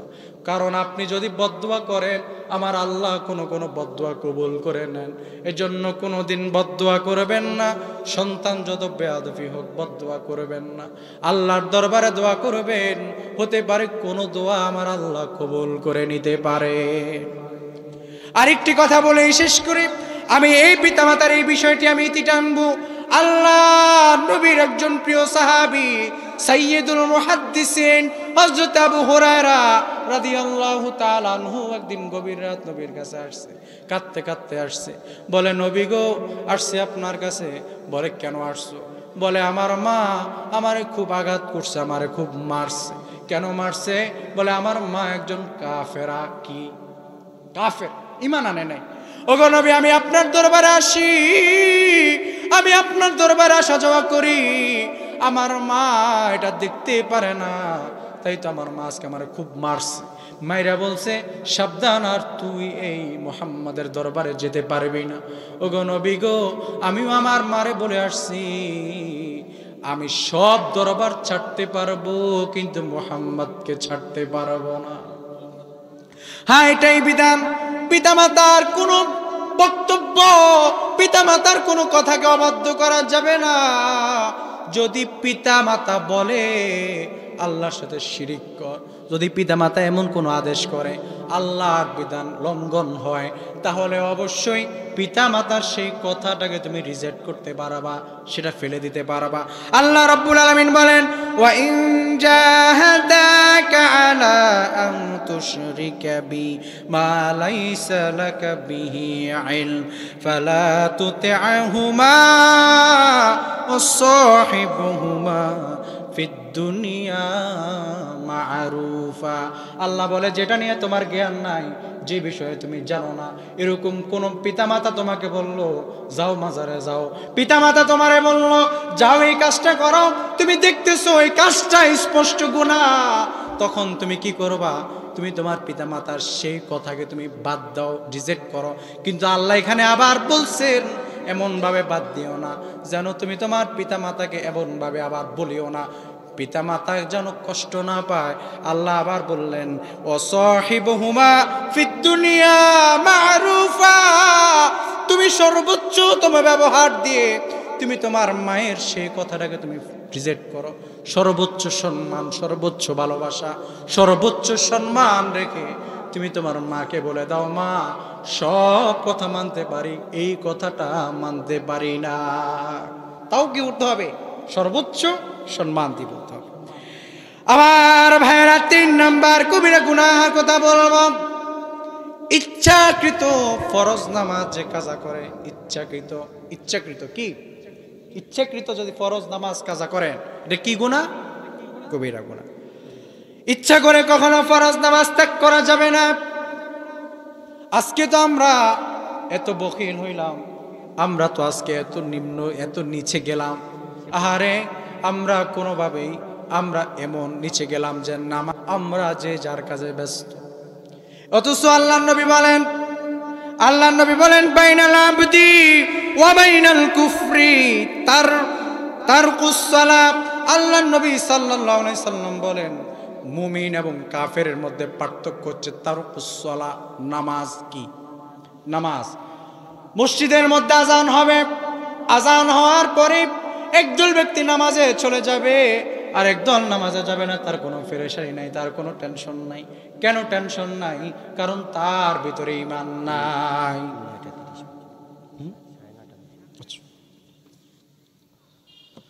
কারণ কেন? তার ভিতরে কি নাই? ঈমান নাই। আরে আপনি তো বলবেন নামাজ আল্লাহর এক গোলামীর নাম। আমি বলি নামাজ শুধুমাত্র আল্লাহর এক গোলামীর নাম নয়, বরং নামাজ এটা শুধু আল্লাহর এক গোলামীর নাম নয়, এটা বান্দার সাথে আল্লাহর একটা ভালোবাসার সময়। সুবহানাল্লাহ।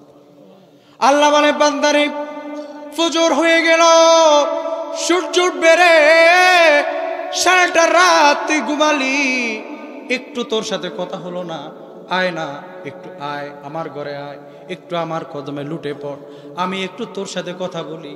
বান্দা আবার ফজর পরে বের হয়ে গেল, আল্লাহ আবার ডাকে, ওরে বান্দা কতক্ষণ জানি হয়ে গেল তোমার সাথে কথা হয় না, আসো না, একটু আসো, তোমার সাথে একটু প্রেমের আলাপ করি। আবার জোহরে ডাকে, জোহরে চলে গেলাম, আল্লাহ দেখতেছে বান্দা এবার খায়া দেয় ঘুমাচ্ছে। আল্লাহ বলে বান্দারে কিরে ঘুমায়া থাকবি বুঝি, আর আসবি না বুঝি, আর আমাকে ডাকবে না বুঝি, আয় না, আর একটু আয়। আসার পরে আল্লাহ বলে বান্দারে সূর্যটা তো ডুবে গেল, সন্ধ্যা হয়ে গেল, রাত্রি নেমে যাবে, আয় না বান্দা একবার তোর সাথে কথা বলি। বান্দা যখন মাগরিব পড়ে চলে গেল, আল্লাহ বলে বান্দা ঘুমাইয়াই তো যাবি, একটু আয় না, আর একটু কথা বলি।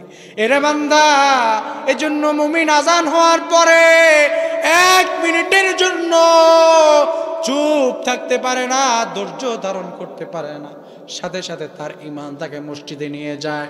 আর যে ব্যক্তি শয়তানের সাথে তার বড় দোস্তি হয়ে গেছে, সে মসজিদে যেতে পারে না। আপনারা তো জানেন শয়তান কেন শয়তান হইছে, একটাই কারণ, আমার আল্লাহ কোরআন আল কারিমে বলেন, ওয়াইদ কুল্লা লিল মালাইকাতি ইসজুদু লি আদম, আমি আল্লাহ আদমরে সৃষ্টি করার পরে সকল মালায়েক সকল ফেরেশতারে বললাম আদমরে সিজদা কর। সকল ফেরেশতারা সিজদায় পড়ে গেল, একটা মাত্র সিজদায় পড়লো না, তার নাম হচ্ছে ইল্লা ইবলিস। একটা মাত্র শয়তান ইল্লা ইবলিস, ইবলিস কয় সিজদা দিব না। আল্লাহ বলেন না রে, তুই তো আগে আমার কাছে অনেক সম্মানী ছিলি, জান্নাতে বসবাস করতি, আজ থেকে তোর সব বাদ, যা যা, তোর স্থান জাহান্নাম, আর তুই হচ্ছে কাফেরদের অন্তর্ভুক্ত। শয়তান ইবলিস কেন শয়তান হয়েছে, কেন নিকৃষ্ট হয়েছে, একটাই কারণ, আল্লাহর দরবারে একটা সিজদা দেয় নাই। অতএব দুনিয়ার মানুষেরা আল্লাহর দরবারে সিজদা দিবেন, সিজদা না দেওয়া এটা কুফরি। আল্লাহর বারবার যদি নামাজ ছেড়ে দেন অন্তর বাঁকা হয়ে যাবে, এটা কুফরির শামিল। এমনও হতে পারে আল্লাহ আপনাকে এতবার ডাকলো কিন্তু আপনি ডাকে সাড়া দিলেন না। আল্লাহ যদি বলে ওরে বান্দা তোরে এত কিছু দিলাম কিন্তু তোরে এত ডাকলাম তুই সাড়া দিলি না, যা যা আজকে তুই আমার দরবার থেকে বের হয়ে যা। একটু কি চিন্তা করলেন যদি আল্লাহ কোনোদিন আপনাকে এভাবে রিজেক্ট করে দেয় আপনার অবস্থাটা কি হবে? আল্লাহ তো বড় মায়া করেন, বড় মহাব্বত করেন, বড় ভালোবাসেন, বান্দার জন্য বারবার গোলামিতে আসে না। আমার আল্লাহ রাগ করেন না, আমার আল্লাহ এর পরেও বারবার মুয়াজ্জিনকে দিয়া ডাকে। এজন্য নামাজ কাজা করবেন না, সময় সংক্ষিপ্ত, তাই আমরা অল্প সময়ের মধ্যে আরো কিছু কবিরা গুনাহ সম্পর্কে আমরা জানব। আমরা 3 নাম্বার কবিরা গুনাহ সম্পর্কে জানলাম। 4 নাম্বার যে কবিরা গুনার কথা বলবো সেটা হচ্ছে জিনার মধ্যে লিপ্ত হওয়া। কি জিনা? 4 নাম্বার কবিরা গুনাহ, এটা খুব মারাত্মক। এই সমাজের মানুষ, এই বিশেষ করে যুব সমাজ যেভাবে জিনার মধ্যে লিপ্ত আছে, আল্লাহ মাফ করুন। বিশেষ করে বর্তমান সময় জিনার সবচেয়ে বড় একটা সহজ পদ্ধতি হচ্ছে মোবাইল। কে ভাবি, কে দেবর, কে কি, কোনো ফারাক নাই। ফেসবুক আমাদেরকে ওপেন করে দিয়েছে, সামাজিক যোগাযোগ মাধ্যম, আমরা সমাজের অনেক কাজই এখান থেকে করি। কিন্তু দেখেন কত চালাক তাদের মাথা, তারা কত টেকনোলজিকে তারা কতটুকু উন্নত করছে। তারা এই সামাজিক যোগাযোগ যেটা ওপেন, আপনি একটা লেখা লিখছেন, এলাকার এক নেতারা হুমকি দিচ্ছেন, সেটাও সবাই জানে। কিন্তু এত সামাজিক যোগাযোগ মাধ্যম আপনি সমাজে নানা বিষয়, নানাবিধ বিষয় এখানে তুলে ধরতে পারেন। এটার মাঝখানে তারা একটা পার্সোনালিটি রেখে দিয়েছে, সেটা হচ্ছে মেসেঞ্জার। এই মেসেঞ্জারের মাধ্যমে আপনাকে আবার গোপন করে ফেলছে, আপনার পুরো জীবনটা তারা এই ফেসবুকের মধ্যে বন্দী করে ফেলছে। আপনি চাইলে হাসতে পারেন, চাইলে কাঁদতে পারেন, চাইলে কাউকে ঠেট দিতে পারেন, আবার চাইলে কারোর সাথে গোপনে গোপনে সুসম্পর্ক রাখতে পারেন। আল্লাহ, এজন্য জিনায় লিপ্ত হওয়া যাবে না। আর জিনা এটা খুব মারাত্মক গুনাহ। আর আমরা তো মনে করি যদি সরাসরি ফিজিক্যাল রিলেশন যেটাকে বলে, এটা যদি হয় এটাই মনে হয় জিনা। না, আপনি চোখে বেগানা নারীকে দেখছেন যার সাথে আপনার বিবাহ অবৈধ, তাকে আপনি দেখছেন, একবারের বেশি দ্বিতীয়বার যদি আপনি দেখেন তাহলে আপনার কি জিনার গুনাহ, আপনি চোখের জিনা করলেন। মুখ দিয়ে একজন নারী সম্পর্কে কিছু বললেন, মুখের জিনা করলেন, অন্তর দিয়ে চিন্তা করলেন, অন্তরের জিনা করলেন, এভাবে করে পদক্ষেপ নিলেন। পদক্ষেপের পর আস্তে আস্তে আস্তে আস্তে আপনি সবচেয়ে নিকৃষ্টতম অবস্থায় আপনি পৌঁছে যান। নবী ইউসুফ আলাইহিসসালাম, নবী সুলাইমান আলাইহিসসালাম গত বছর আলোচনা করেছিলাম। তো এই বিষয়গুলো আমরা নবীদের এই জীবনীগুলো, তারা তাদের চরিত্রকে কিভাবে হেফাজত করেছেন, এই সমাজের যুবকরা সেই ইতিহাসগুলো জানে না, তাই তো বারবার জিনার মধ্যে নিমজ্জিত হয়। এজন্য চোখকে হেফাজত করতে হবে। ইমাম কুরতুবী, আল্লামা কুরতুবী রহমতুল্লাহ আলাইহি তিনি বলেন, কেউ যদি চোখকে হেফাজত করতে না পারে সে জিনা থেকে হেফাজতে থাকতে পারবে না। এর জন্য চোখ হেফাজত করতে হবে। চোখের শাটার এটা সময় মতো বন্ধ হতে হবে, সময় মতো খুলবে, সময় মতো বন্ধ হবে। একবার যদি নজর পড়ে যায় সাথে সাথে নজর ফিরিয়ে নেবেন, দ্বিতীয়বার নজর দেওয়া যাবে না। এই জন্য যদি হাঁটতেছেন একবার নজর পড়ে গেছে সাথে সাথে ফিরিয়ে নিতে হবে। আবার এমন না যে আল্লাহ তো একবার বৈধতা দিয়েছেন, একবারে যা চাওয়ার চেয়ে নেই, হ্যাঁ না, এগুলা করা যাবে না। আল্লাহ তাআলা এগুলো খুবই খারাপ, এগুলো খুবই খারাপ কথা, খুবই খারাপ কাজ, এগুলো মানুষকে অমানুষ করে। এই জন্য শাটার মানে চোখের মধ্যে আল্লাহ তাআলা আমাদেরকে একটা শাটার সিস্টেম ব্যবস্থা করে দিয়েছেন। শাটারের এই আল্লাহ তাআলা এত সুন্দর একটা শাটারের ব্যবস্থা করে দিয়েছেন, এটার জন্যই করে দিয়েছেন যেন আমরা চোখকে কি করতে পারি, হেফাজত করতে পারি। আজকে চোখের হেফাজত নাই, যার কারণে জবানের হেফাজত নাই, এরপরে অন্তর নষ্ট হয়, এরপর পদক্ষেপ, এরপরে আমরা আস্তে আস্তে সবচেয়ে নিকৃষ্টতম অবস্থায় আমরা পৌঁছাই। এজন্য কখনো আমরা কোনোভাবে আমাদের নজর যেখানে পড়ে, যেখানে নজর পড়লে আপনার কলব, আপনার অন্তর বাঁকাচাকা হয়ে যায়, আমরা আর দ্বিতীয়বার সেদিকে তাকাবো না। তাহলে যদি তাকান, বারবার দেখেন, মজা লাগে, মনে রাখবেন আপনার চোখের জিনাও হচ্ছে, অন্তরের জিনাও হচ্ছে। আমার প্রিয় ভাইয়েরা, জিনা থেকে বাঁচার জন্য 5টি পদক্ষেপের কথা আপনাদেরকে বলে দেই। 5টি বিষয় আমি আপনাদেরকে বলে দেব। আপনার সামনে যখন জিনার কোনো পদক্ষেপ সামনে চলে আসে, এমন কোন নারী আপনার সামনে চলে আসে, অথবা চরিত্রকে বিসর্জন দেওয়ার মতো বিষয় যখন আপনার সামনে দাঁড়িয়ে যায়, 5টা কাজ করবেন, আল্লাহ আপনাকে হেফাজত করবেন। 1 নাম্বার, আপনি আপনার চোখকে বন্ধ করে ফেলবেন, নিচু করে ফেলবেন, চোখের হেফাজত করবেন, জবানের হেফাজত করবেন, মনের হেফাজত করবেন, পদক্ষেপের হেফাজত করবেন। পদক্ষেপ মানে আপনি চোখে দেখলেন, এরপরে জবান দ্বারা তার বিভিন্ন আকৃতি, বিভিন্ন বিষয় আপনি বললেন, জবান দিয়ে বলার পরে এবার অন্তরে অন্তরে নিয়ে সেটাকে আপনি ভিতরে ভিতরে নিয়ে বিভিন্ন প্ল্যান করলেন। প্ল্যান নামে হচ্ছে পদক্ষেপ। এবার আপনি পদক্ষেপ নিলেন, এটাকে এইভাবে চরিত্র হরণ করা যায়।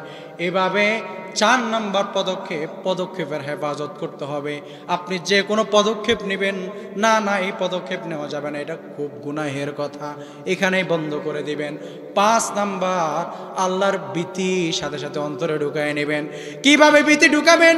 আল্লাহ, আমার আল্লাহ তেমন আল্লাহ, 2 জন মানুষ কথা বলতেছে, কেউ নাই, কেউ দেখে না, আমার আল্লাহ সেখানে 3য় ব্যক্তি হিসেবে আমার আল্লাহ সেখানে উপস্থিত থাকেন। 4 জন ব্যক্তি মিলে সলা পরামর্শ করে, কেউ নাই, কেউ জানে না, আমার আল্লাহ সেখানে 5ম ব্যক্তি হিসেবে আমার আল্লাহ সব শুনেন, সব জানেন। এজন্য সাবধান, আল্লাহর ভয়টাকে সাথে সাথে অন্তরের ভিতরে নিয়ে নেবেন। এখানে কেউ নাই, আমি আর আমার অমুকে আছি, সেটা ঠিক আছে, কিন্তু না না, আমার চোখের আড়ালে আরেকজন ব্যক্তি আছেন, তিনি হচ্ছেন আমার আল্লাহ। এজন্য আল্লাহর ভীতি অন্তরে নিয়ে নেবেন। এরপরে আমরা জানবো 5 নাম্বার কবিরা গুনাহের কথা, মানুষের হক নষ্ট করা। মানুষের কি হক নষ্ট করা? অনেক ক্ষেত্রে দেখা যায় যে পিতা তার সন্তানের হক নষ্ট করে, আবার অনেক ক্ষেত্রে দেখা যায় যে ভাই ভাইয়ের হক নষ্ট করে, আবার অনেক ক্ষেত্রে দেখা যায় প্রতিবেশী প্রতিবেশীর হক নষ্ট করে। এভাবে বান্দার হক নষ্ট করে, এটা কি গুনাহ? কবিরা গুনাহ। আর এটা মারাত্মক গুনাহ। কেমন মারাত্মক গুনাহ? আপনি আল্লাহর হক নষ্ট করলেন, নামাজ পড়লেন না, রোজা রাখলেন না। আল্লাহ চাইলে, যদি আল্লাহ চান, ইমানটা নিয়ে যদি কবরে যেতে পারেন, শর্ত, ইমানটা নিয়ে যদি কবরে যেতে পারেন, আল্লাহ আপনাকে মাফ করে দিতে পারেন। কিন্তু বান্দার হক যদি আপনি নষ্ট করেন, যতক্ষণ না পর্যন্ত ওই বান্দা আপনাকে মাফ না করবে ততক্ষণ পর্যন্ত আপনার রেহাই নেই। আপনি যত নামাজ পড়েন, যত যাই করেন। আর এই সমাজে সবচেয়ে বেশি নির্যাতিত যদি কেউ থাকে সেটা হচ্ছে বোনেরা। ভাইয়েরা বোনদের হক দেয় না। বাবারা খুব চালাক, ছেলেদেরকে মিলাইয়া দিয়া মেয়েদেরকে কোনো রকম বুঝ দিয়ে দেয়। এটা উচিত না। আমরা অনেকে বলে দেই, আরে বোন তুই যদি বাবার বাড়ি হক নিয়ে যাস তো তোমরা আর এখানে কিচ্ছু নাই, হক তো নিয়েই গেলি। নাউজুবিল্লাহ। তো এই জাতীয় কাজ কারবার আমার সমাজে খুব বেশি। কোনো রকম দোয়া টোয়া করা এগুলা উচিত না। আপনার কিন্তু জবাব দিতে হবে হাসরের মাঠে। যদি পিতা বেঁচে থাকতে যদি আপনি সম্পদ বন্টন করেন, মনে রাখবেন একটা মাসআলা, পিতা যদি বেঁচে থাকতে সম্পদ বন্টন করে তাহলে এক ছেলে যা পাবে এক মেয়েও তাই পাবে। ভালো করে মনে রাখবেন মাসআলাটা। পিতা বেঁচে থাকতে যদি সম্পদ বন্টন করে, যে আমি বেঁচে আছি, আমি মরার পরে যেন আমার সন্তানদের মধ্যে কোন্দল না হয়, এক মেয়ে যা পাবে এক ছেলে তাই পাবে। আর পিতা যদি মারা যায় তবে সেখানে মিরাসের মাসআলা আসে, তবে এক ছেলে যা পাবে আর বাকি অর্ধেক তার বোন পাবে। বুঝছেন? এজন্য পিতা যদি বেঁচে থাকেন, আপনি যদি সম্পদ বন্টন করে দিয়ে যান, প্রত্যেককে পুঙ্খানুপুঙ্খানু সমান সমান অধিকার দিতে হবে। আর যদি আপনি মারা যান, এটা হচ্ছে আপনার ছেলেদের দায়িত্ব, তারা তাদের বোন, তারা এক ভাই যা নেবে তার অর্ধেক দিয়ে দেবে। কোনো রকম ভাবে ছালছুতরি করে আপনি নিতে পারবেন না। যদি নেন, হাসরের মাঠের জন্য প্রস্তুত থাকেন। আমি আপনাকে এখানে আর বলে বোঝাতে পারবো না। আর আপনি যত হাজি হন, যত কিছু হন, বোন যদি আবার মন থেকে মাফ না করে, বোনেরা যদি মাফ করে দেয়, তাহলে হতে পারে আল্লাহ আপনাকে রেহাই দিতে পারেন। কিন্তু বোনরা যদি মাফ না করেন, খবর আছে, কঠিন খবর আছে, প্রস্তুত থাকেন। এজন্য কখনো, আরে ভাই দুনিয়ার এই অল্প একটু সম্পদের জন্য আমি মাঝে মধ্যে চিন্তা করি যে মানুষ দুনিয়ার 2 কাঠা 3 কাঠা সম্পত্তির জন্য এত হাহুতাশ কেন করে? অথচ আল্লাহ তাআলা এই দুনিয়ার এই অল্প সম্পদের লোভ যদি সে এখান থেকে বিতাড়িত করতে পারে, দূর করতে পারে, তাহলে সে আরশ আজিমে আল্লাহর কাছে যখন তার মর্যাদা বাড়াতে পারে, আল্লাহ তাআলা তাকে 10 দুনিয়া পরিমাণ সম্পদের মালিক আল্লাহ তাআলা তাকে বানিয়ে দেবে। এই সেই দুনিয়ার এই ক্ষণস্থায়ী জিন্দেগি। আরে ভাই আপনি এটা চিন্তা করেন না কেন? আপনি যে সম্পদের জন্য মারামারি করতেছেন, হানাহানি করতেছেন, খুন করতেছেন, গুম করতেছেন, বাবার গায়ে হাত তুলছেন, ভাইয়ের গায়ে হাত তুলছেন, আপনি কি একবারও চিন্তা করলেন না যে এই যে এত কষ্ট আপনি করছেন এই জায়গার জন্য, এই জায়গায় কি আপনার কবর হবে? বলেন তো। হ্যাঁ, আপনি যে সম্পত্তির জন্য এত কোপাকুপি করলেন, মারামারি করলেন, ওই জায়গাতেও তো আপনার কবর হবে না। আপনার কবর হবে মানুষের সৎকার জায়গা, যেখানে আরো 10 জন মানুষকে কি করা হয়? দাফন করা হয়। তাহলে যেখানে আপনি মরে কবরে যাবেন ওইটাও আপনার নিজের জায়গা না। কেন জায়গা নিয়ে আমরা বারবার হানাহানি, মারামারি, কাটাকাটিতে চাই? এগুলো কোনো মানুষ, কোনো ভাই, সভ্য ভাইয়ের কাজ হতে পারে। কখনো কোনো ভাইয়ের, আমার প্রতিবেশী, মনে রাখবেন বান্দার হক বলতে আমরা যা বুঝি, আমার আশেপাশে যারা বসবাস করে প্রত্যেকে আমার কাছে 5টা জিনিস পায়। কয়টা বলেন? কয়টা? এক, মৌখিক। এক কি?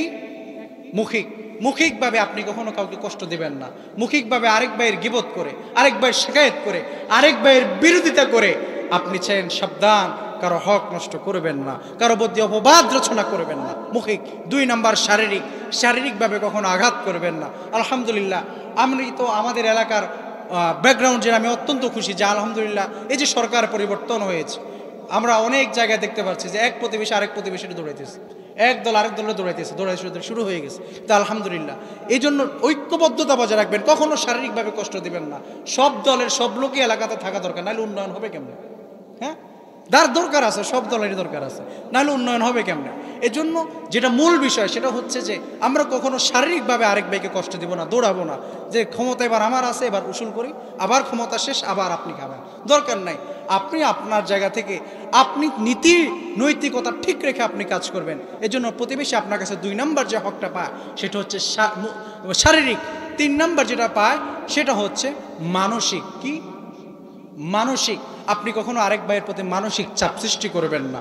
কখনো আরেকজন যেন মানসিক চাপ সৃষ্টি আপনার দ্বারা, আপনার কোনো কথার দ্বারা যেন সে মানসিকভাবে ক্ষতিগ্রস্ত না হয়। 4 নাম্বার যে হকের কথা বলবো সেটা হচ্ছে আর্থিক। কিভাবে? আর্থিক পারলে আর্থিক সহায়তা করবেন, একজন ভাই বিপদে পড়ছে অর্থ দিয়ে সহযোগিতা করবেন, কিন্তু নেওয়ার পরে আর কোনো খোঁজ খবর নাই নাকি? হ্যাঁ, যে একবার নিতে পারি তার মানে আমি ওনাকে আর্থিকভাবে ক্ষতিগ্রস্ত করলাম, এটাও কিন্তু আপনি আরেকজনের হক নষ্ট করলেন। তো এইভাবে আমরা কখনো এই বিভিন্নভাবে আমরা যেভাবে বান্দাদের হকগুলো নষ্ট করি আমাদের সমাজ, এরপর আমরা 5 নম্বরে যেটা বলবো সেটা হচ্ছে বিচারিকভাবে কখনো আরেক ভাইয়ের হক নষ্ট করব না। দেখা যায় যে টাকা খাইয়া নির্দোষ একজন ব্যক্তিকে আমরা অপরাধী বানিয়ে দিলাম, বিচার করে না সামাজিকভাবে। কখনো কখনো কখনো এগুলা করা যাবে না। যদি কেউ করে তাহলে সে কার হক নষ্ট করছে? বান্দার হক নষ্ট করছে। আর এটা যদি কেউ করেন, উনি হয়তো দুনিয়াতে অল্প কিছুদিনের জন্য নাদান হয়ে যেতে পারেন, বড় মানুষ হয়ে যেতে পারেন, কিন্তু মরার পর পরে ফিনিশিং শুরু। আপনি বোনের হক না দিয়ে কোন রকম সম্পদ বিক্রি করে হজে গেলেন, হাজি হলেন, কাঁদলেন, কি কান্দা, কোনো লাভ নাই, কোনো কি নাই, লাভ নাই। আপনি মনে রাখবেন, দেখা যায় অনেকে, একটা পিতা, অনেক বাবারা এই বৈষম্য তৈরি করেন যে আমার এক ছেলে আমাকে খাওয়াচ্ছে, তাই বলে আমি আমার এক সন্তানকে বাড়াইয়া দিল, বাকি ছেলেরা আমার খোঁজ খবর নেয় না, তাদেরকে দিব না। এরকমও যদি কোনো পিতামাতা করেন, আপনিও কিন্তু কিয়ামতের মাঠে জবাব দিতে হবে, কারণ আপনিও আপনার সন্তানের হক নষ্ট করছেন। সন্তান আপনার খোঁজ খবর নেয় নাই, সেজন্য সন্তান দায়ী আল্লাহর কাছে, ঠিক না? আপনিও যখন সন্তানের হক দিলেন না, তার মানে আপনি মিটমাট করে নিয়েছেন হিসাব কিতাব। তুই আমারে খাওয়ালি না, আমিও তোরে দিলাম না, শেষ। আল্লাহর কাছে গেলে আপনি কি নিয়ে উঠবেন? আল্লাহর কাছে কেমনে নালিশ করবেন? আল্লাহ, এই ছেলে আমারে খাওয়ায় নাই, কেমনে বলবেন? ওই ছেলেও তো বলবো আল্লাহ পিতামাতা আমারে দেয় নাই। এজন্য আপনার পিতামাতা যদি জালেমাও হয়, আপনাকে আঘাত করে, মারে, আপনার প্রতি জুলুম করে, এরপরে আপনি আপনার পিতামাতার প্রতি জুলুম করতে পারেন না। আপনি আপনার পিতামাতার ব্যাপারে কিচ্ছু বলতে পারবেন না। আপনি আপনার পিতামাতার সাথে সদা সৎ ব্যবহার করতে হবে, এটাই হচ্ছে আপনার কর্মসূচি। এবং পিতামাতারাও আপনার সন্তান যাই হোক, যাই করুক, আপনিও আপনার সন্তানের হক নষ্ট করতে পারেন না। ইসলাম আপনাকে সে বৈধতা দেন নাই। আপনি আপনার সন্তান যেটা আপনার কাছে পায় সেটা আপনি সঠিকভাবে বুঝিয়ে দিয়ে দিবেন। সন্তান যদি কোনো কিছু না দেয়, আল্লাহর কাছে দায়ী থাকবে। আল্লাহ তাআলা কিয়ামতের মাঠে যখন দাঁড়িয়ে যাবে, নবীজি সাল্লাল্লাহু আলাইহি সাল্লাম বলেন, আমার উম্মতেরা রে, সাহাবীদেরকে উদ্দেশ্য করে বলে, সাহাবীরা তোমরা কি জানো সবচেয়ে হতভাগা ব্যক্তি কারা, কে? সাহাবীরা বলে, নবী গো, নিঃসন্দেহে সে যে যার কোনো ঘর নাই, বাড়ি নাই, টাকা নাই, অর্থ নাই, কড়ি নাই, যে অভাবী, সে হচ্ছে সবচেয়ে হতভাগা। আল্লাহর নবী সাল্লাল্লাহু আলাইহি ওয়াসাল্লাম বলেন, না রে না সাহাবীরা, সে বেশি হতভাগা না, বরং হতভাগা তো সেই, এই যে একটা পোস্টার আপনারা দেখলেন, এই পৃষ্ঠায় ভরা, লেখা ভরা, ঠিক না? এই পাশে কি খালি। এই যেভাবে আল্লাহ নবী বলেন তার আমলনামাটা থাকবে নেক আমলে ভরা, নামাজ কাজা নাই, রোজা কাজা নাই, হজটা পর্যন্ত বান্দার কাজা নাই, টাকা পয়সা, দান সদকা, যাকাত ফিতরা, কোনো কিছু বাদ নাই, সব কিছু বান্দা অক্ষরে অক্ষরে পালন করছে। কিন্তু বান্দা অন্য ভাইয়ের হক নষ্ট করছে। কিয়ামতের মাঠে আমার আল্লাহ জান্নাতীদেরকে জান্নাতের সিরিয়াল যখন করে দিবেন, জান্নাতীরা জান্নাতে চলে যাবে, এমন তো অবস্থায় এক ভাই এসে বলবে, আল্লাহ অমুক ব্যক্তির কাছে আমি 10,000 টাকা পাবো। আল্লাহ বলে, আসো, তুমি এই 10,000 টাকা ওই বান্দা তোমার কাছে পাবে, দিয়ে দাও। এবার ওই বান্দা বলবে, আমার কাছে তো কোনো টাকা নাই, কোত্থেকে আমি এই টাকা পরিশোধ করব? এবার আল্লাহর নবী বলেন, নিজের নেক আমল থেকে দিতে দিতে দিতে দিতে ওই বান্দা দেখবে আর কোনো আমল আর অবশিষ্ট নাই। তারপরেও মানুষ সিরিয়ালে দাঁড়ায় আছে। কিছু আছে না ঋণখোর, বুঝেন, মানে নিতেই থাকে, শুধু নেয় নেয়, নিতে নিতে তার থেকে যে মানুষ কত লক্ষ টাকা পাবে সেটা আল্লাহ মাবুদ জানে। তো যেখানে যে মানুষ ধরে, কিরে ভাই টাকা কই, তো এরকম কিছু পাবলিক আছে, হাসরের মাঠে দেখবে আবার নামাজ কালামও পড়ে ঠিকঠাক মতো, আল্লাহ তাআলা দেখবে যে সে নিতে নিতে এরপরও মানুষ দাঁড়ায় রয়েছে, তার থেকে টাকা পয়সা পাবে। এখন কি করো, নেক আমল তো শেষ। আল্লাহ এবার বলবে, নবী বলেন কিয়ামতের মাঠে আল্লাহ এবার বলবে, ওই বান্দার যে গুনাহ আছে, ওই গুনাহগুলোর বোঝা তুমি নিতে থাকো। নাউজুবিল্লাহ। নবী বলেন কিয়ামতের মাঠে ওই ব্যক্তির চেয়ে সবচেয়ে বেশি হতভাগার কেউ না, যে ব্যক্তি বান্দার হক নষ্ট করে করে করে করে হাসরের ময়দানে উঠলো, আর হাসরের ময়দানে নেক আমলের মাধ্যমে মাধ্যমে বড় নেক আমলগুলো খালি করে দিল, সে জাহান্নামীদের অন্তর্ভুক্ত হয়ে যাবে। আমার ভাইরা, 6 নম্বরে কবিরা গুনার নাম হচ্ছে হারাম খাওয়া। কি খাওয়া? হারাম খাওয়া। হারামখোর আজকের সমাজে কম না বেশি? সুদখোরের দাম কম না বেশি? মাহফিল, মসজিদ, মাদ্রাসার জন্য দান চাইতে গেলে সবার আগে কার কাছে যায়? সুদখোরের কাছে। এবং কি এমনও মাহফিল দেখা যায় পোস্টারের প্রধান অতিথি স্পষ্ট সুদখোর। আছে সুদের সাথে জড়িত। যারা সুদের সাথে জড়িত এদের কাছে কখনো মসজিদ, মাদ্রাসা, মাহফিলের জন্য যায় না। স্পষ্ট সুদখোর যারা, এরা দিতে চাইবে, দিতে চাইলেও যদি দেয় বাথরুমের কাজে, এরপরে যত নিঃস্বমানের কাজ আছে এগুলো করবেন। মুমিনের 10 টাকা 20 টাকাও কি অত্যন্ত দামি, কিন্তু কখনো এই যে সুদখোর, ঘুষখোর, এদের কাছে কি আমরা বসে থাকি? দেন না কিছু, ঠিক না?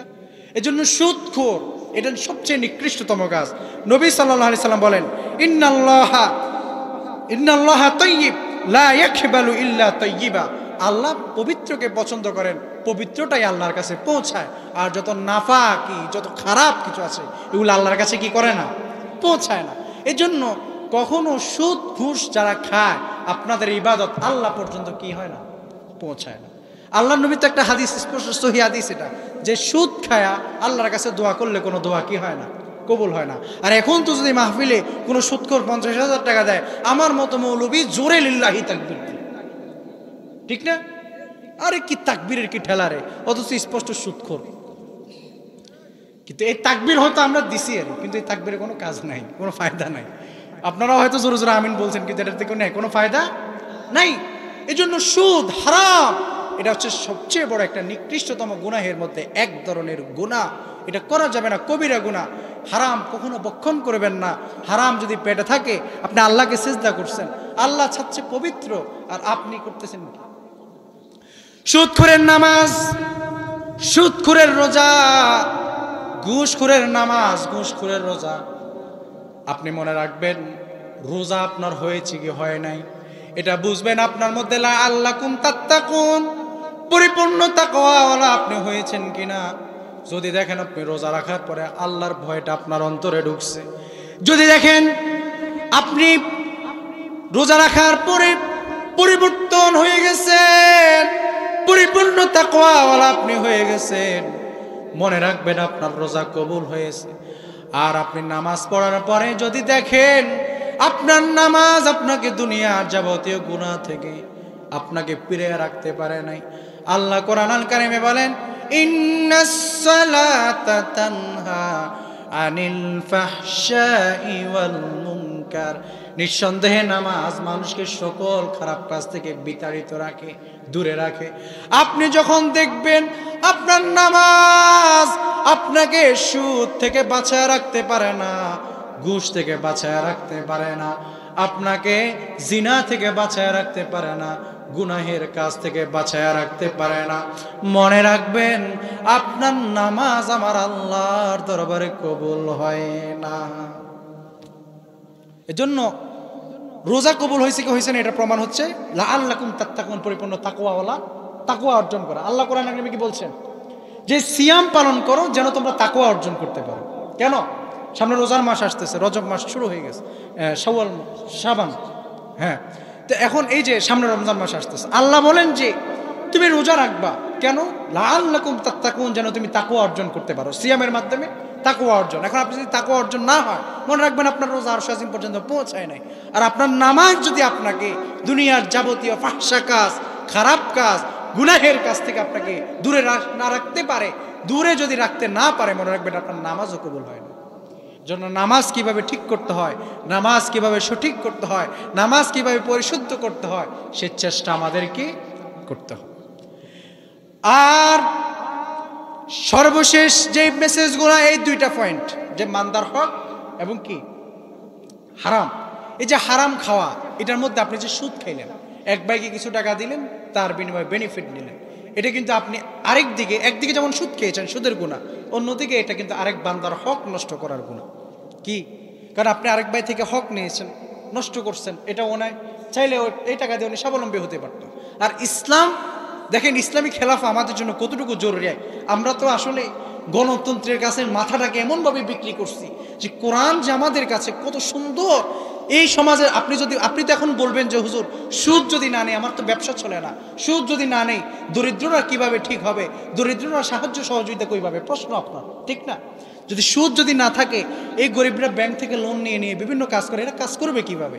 আর ইসলামী খেলাফা যদি প্রতিষ্ঠিত হয় আপনাদের জন্য কি সুবিধাটা আছে সেটা আপনাদেরকে আসলে এটা ইনশাআল্লাহ যদি আল্লাহ তৌফিক দেন আরেকদিন বলবো যে ইসলামী খেলাফা প্রতিষ্ঠা হলে কয়েকটি লাভজনক দিক থাকে।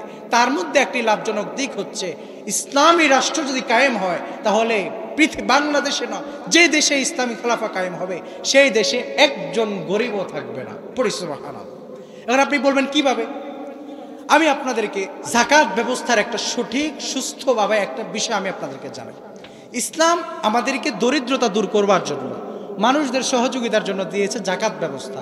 আর আমরা জাকাত ব্যবস্থাকে ডিনাই করে দিয়ে আমরা গ্রহণ করে নিয়েছি সুদ ব্যবস্থা। কেমনভাবে? আমাদের দেশে অর্থ মন্ত্রণালয় আছে, বাণিজ্য মন্ত্রণালয় আছে, ক্রীড়া মন্ত্রণালয় আছে, এভাবে বিভিন্ন মন্ত্রণালয় আছে, স্বরাষ্ট্র মন্ত্রণালয় আছে, পররাষ্ট্র মন্ত্রণালয় আছে, এভাবে প্রত্যেকটি মন্ত্রণালয় রয়েছে। যদি ইসলামী খেলাফা কায়েম হয় তাহলে আরেকটি মন্ত্রণালয় থাকবে, যে মন্ত্রণালয়ের নাম হবে জাকাত মন্ত্রণালয়। এই মন্ত্রণালয়ের কাজ থাকবে সারা বাংলাদেশে বা যে দেশের খেলাফা কায়েম হয়েছে এই দেশের প্রত্যেকটি মানুষের সবগুলো জাকাত রাষ্ট্র গ্রহণ করবে। কি করবে? রাষ্ট্র কি করবে? গ্রহণ করবে। সব জাকাত কোথায়? রাষ্ট্রের ফান্ডে, কোনো মাদ্রাসা এতিমখানার ফান্ডে না। আমরা তো আজকে টাকা ওই মাদ্রাসা এতিমখানা মাদ্রাসা এখানে দিই, অথচ জাকাতের হক কতটুকু আদায় হয় আমি জানি না। কিন্তু আমার ইসলাম আমাকে যে ব্যবস্থাটা দেখায়, শিখায়, আমি দেখছি কিছু কিছু সমাজ বর্তমান এই ব্যবস্থাটা কায়েম করছে। তারা কি করে? যাদের সমাজের প্রত্যেকটি মানুষের জাকাত একটা মসজিদ কমিটি বা সমাজ কমিটি তারা গ্রহণ করে। গ্রহণ করলে দেখা যায় যে প্রত্যেকটি মানুষের জাকাত যদি মসজিদ কমিটি অথবা সমাজ কমিটি গ্রহণ করে সেখানে 4 লক্ষ 5 লক্ষ টাকার মতো একটা অ্যামাউন্ট হবে। হওয়ার পরে আচ্ছা বলেন তো, সমাজের কি 100 জন মানুষের মধ্যে 60 জন কি গরিব থাকে? হ্যাঁ, 60 জন কি গরিব থাকে? কয়জন? হাতে গোনা 4 জন 5 জন গরিব থাকে, সবচেয়ে বেশি গরিব যারা জাকাত খাওয়ার উপযুক্ত। আপনি 5 লক্ষ টাকায় ধরেন উঠলো এই যশোরা গ্রাম থেকে, 5 লক্ষ টাকা উঠার পরে সমাজের মধ্যে 5 জন গরিব আছে। আপনি 5 জন গরিবকে 1 লক্ষ টাকা করে না দিয়ে 1 লক্ষ টাকা দিয়ে আপনি একটা ভালো গাভীর গরু কিনে দেন, সেলাই মেশিন কিনে দেন, তাহলে দেখা যায় যে সে আগামী বছর আসতে আসতে সে আর এই অবস্থায় তার থাকবে না, সে আস্তে আস্তে করে স্বাবলম্বী হতে থাকবে। এটা হচ্ছে ইসলামী ব্যবস্থা। রাষ্ট্র ব্যবস্থা যদি কায়েম হয় তাহলে জাকাত দিয়ে আপনি দরিদ্রতা দূর করলেন। আগামী বছর আসলে 4 জনকে আপনি গরিব পাবেন না, কারণ 1 লক্ষ টাকা দিয়ে আপনি কি করলেন? তাদের দরিদ্রতা দূর করলেন। ইসলামী রাষ্ট্র ব্যবস্থা যদি কায়েম হয়, জাকাত মন্ত্রণালয় যদি হয়, তাহলে সারা বাংলাদেশের সবগুলো জাকাত যদি জাকাত ফান্ডে জমা হয় কত হাজার কোটি টাকা হবে এবার আপনি চিন্তা করেন তো। এবার বাংলাদেশের প্রত্যেকটি এভাবে দেখে দেখে দেখে দেখে দেখে যদি প্রত্যেক ইউনিয়ন প্রত্যেক জেলায় যদি এভাবে অডিট করে করে কিছু গরিবদেরকে দেওয়া হলো, আর কিছু গরিব ধরেন বঞ্চিতই হলো, 1 টাকাও পেল না, তারপরেও যারা পেল এরা কি আগামী বছর গরিব থাকবে? থাকবে না। এভাবে যদি 5 বছর আমরা জাকাত ব্যবস্থা দিতে পারি তাহলে বলেন তো এদেশে গরিব কয়জন থাকবে? আর এই যে সুদ ব্যবস্থা মানুষকে দিন দিন দিন দিন দরিদ্র সীমায় নিচেই ফেলে। সুদ মানুষকে স্বাবলম্বী করে না। সুদ মানুষকে কি করে না? স্বাবলম্বী করে না। সুদ যে খায় সেও তেমন স্বাবলম্বী না। তার টাকা বিভিন্ন জায়গায় পড়ে আছে, সে কিছু কিছু বেনিফিট পায়, এটা নিয়ে সে খেয়ে যাচ্ছে, সে মনে করতেছে আমি বিশাল কিছু হয়ে গেছে। আপনি কিন্তু আহামরি তেমন কিছুই না। কিন্তু যে দিচ্ছে সে কিন্তু দিন দিন দিন দিন ঋণের বোঝার তলেই পড়তেছে। দেখবেন যে 1 কিস্তি নিছে আরেক কিস্তি নেওয়া লাগে, 1 কিস্তি নিছে আরেক কিস্তি, মানে তার সে দিন দিন অবস্থা যেটাকে আমরা বলি, এগুলাতে আমরা নিজের মাথা, নিজের হাত, নিজের কলব নিজে কখনো খারাপ বা কোনো রকম কোনো হারাম খাদ্য আমরা খাবো না। আমার প্রিয় ভাইয়েরা, তাহলে এবার আসেন 5টা কবিরা গুনাহ, 6টা কবিরা গুনার কথা বলছি। 1 নাম্বার বলেন তো দেখি, শুরু থেকে কারা শুনছেন? আসসালামু আলাইকুম। আলহামদুলিল্লাহ, আমাদের আজকের মাহফিলের প্রথম দিনের সম্মানিত প্রধান মেহমান, আমাদের বিশেষ করে আমি যাকে অত্যন্ত মহাব্বত করি, আমার ভালোবাসার মানুষ, সুমিষ্টভাষী বক্তা, বিভিন্ন ধর্মের উপরে যার গবেষণা রয়েছে, যিনি আগে এক সময় অন্য ধর্মের মানুষ ছিলেন কিন্তু আল্লাহ তাআলা তাকে আমাদের ভাই, আমাদের সাথে কবুল করেছেন আলহামদুলিল্লাহ। আজকে তিনি শুধু আল্লাহ তাআলা আমাদের সাথে ওনাকে কবুলই করেন নাই, উনি আজকে আমাদের মতোই কোরআনের দাওয়াত, কোরআনের প্রচার প্রসার করছেন আলহামদুলিল্লাহ। এটা আমাদের জন্য অনেক বড় পাওয়া। আল্লাহ তাআলা এইভাবে ওনাদেরকে দিয়ে আল্লাহ তাআলা যে খেদমত করান, আমাদেরকে দিয়ে খেদমত সম্ভব না, ঠিক না? কারণ আল্লাহ এই সকল মানুষদেরকে কবুলই করেন খেদমতের জন্য, কোরআনের খেদমতের জন্য। আল্লাহ আলহামদুলিল্লাহ। তা আমাদের জনাব মুসলিম হজরত মাওলানা আব্দুর রহমান জামি ঠাকুরগাঁয়ের হুজুর আমাদের মাঝে এসে উপস্থিত হয়েছেন। আপনারা, আমি তো এই এলাকার মানুষ হয়ে জন্য হয়তো আমার আলোচনা ভালো লাগে নাই, কিন্তু আলহামদুলিল্লাহ আপনাদের যিনি আজকের প্রধান মেহমান তিনি আমাদের মাঝে এসে উপস্থিত হয়েছেন। মেহমানের সম্মানার্থে আপনারা মাহফিলের প্যান্ডেলে চলে আসেন। তাহলে আমরা যে 6টি কবিরা গুনার কথা এতক্ষণ শুনলাম, আমরা এই কবিরা গুনাগুলা জীবনেও আর কখনো করবো না ইনশাআল্লাহ। নিয়ত করতে পারি তো ইনশাআল্লাহ।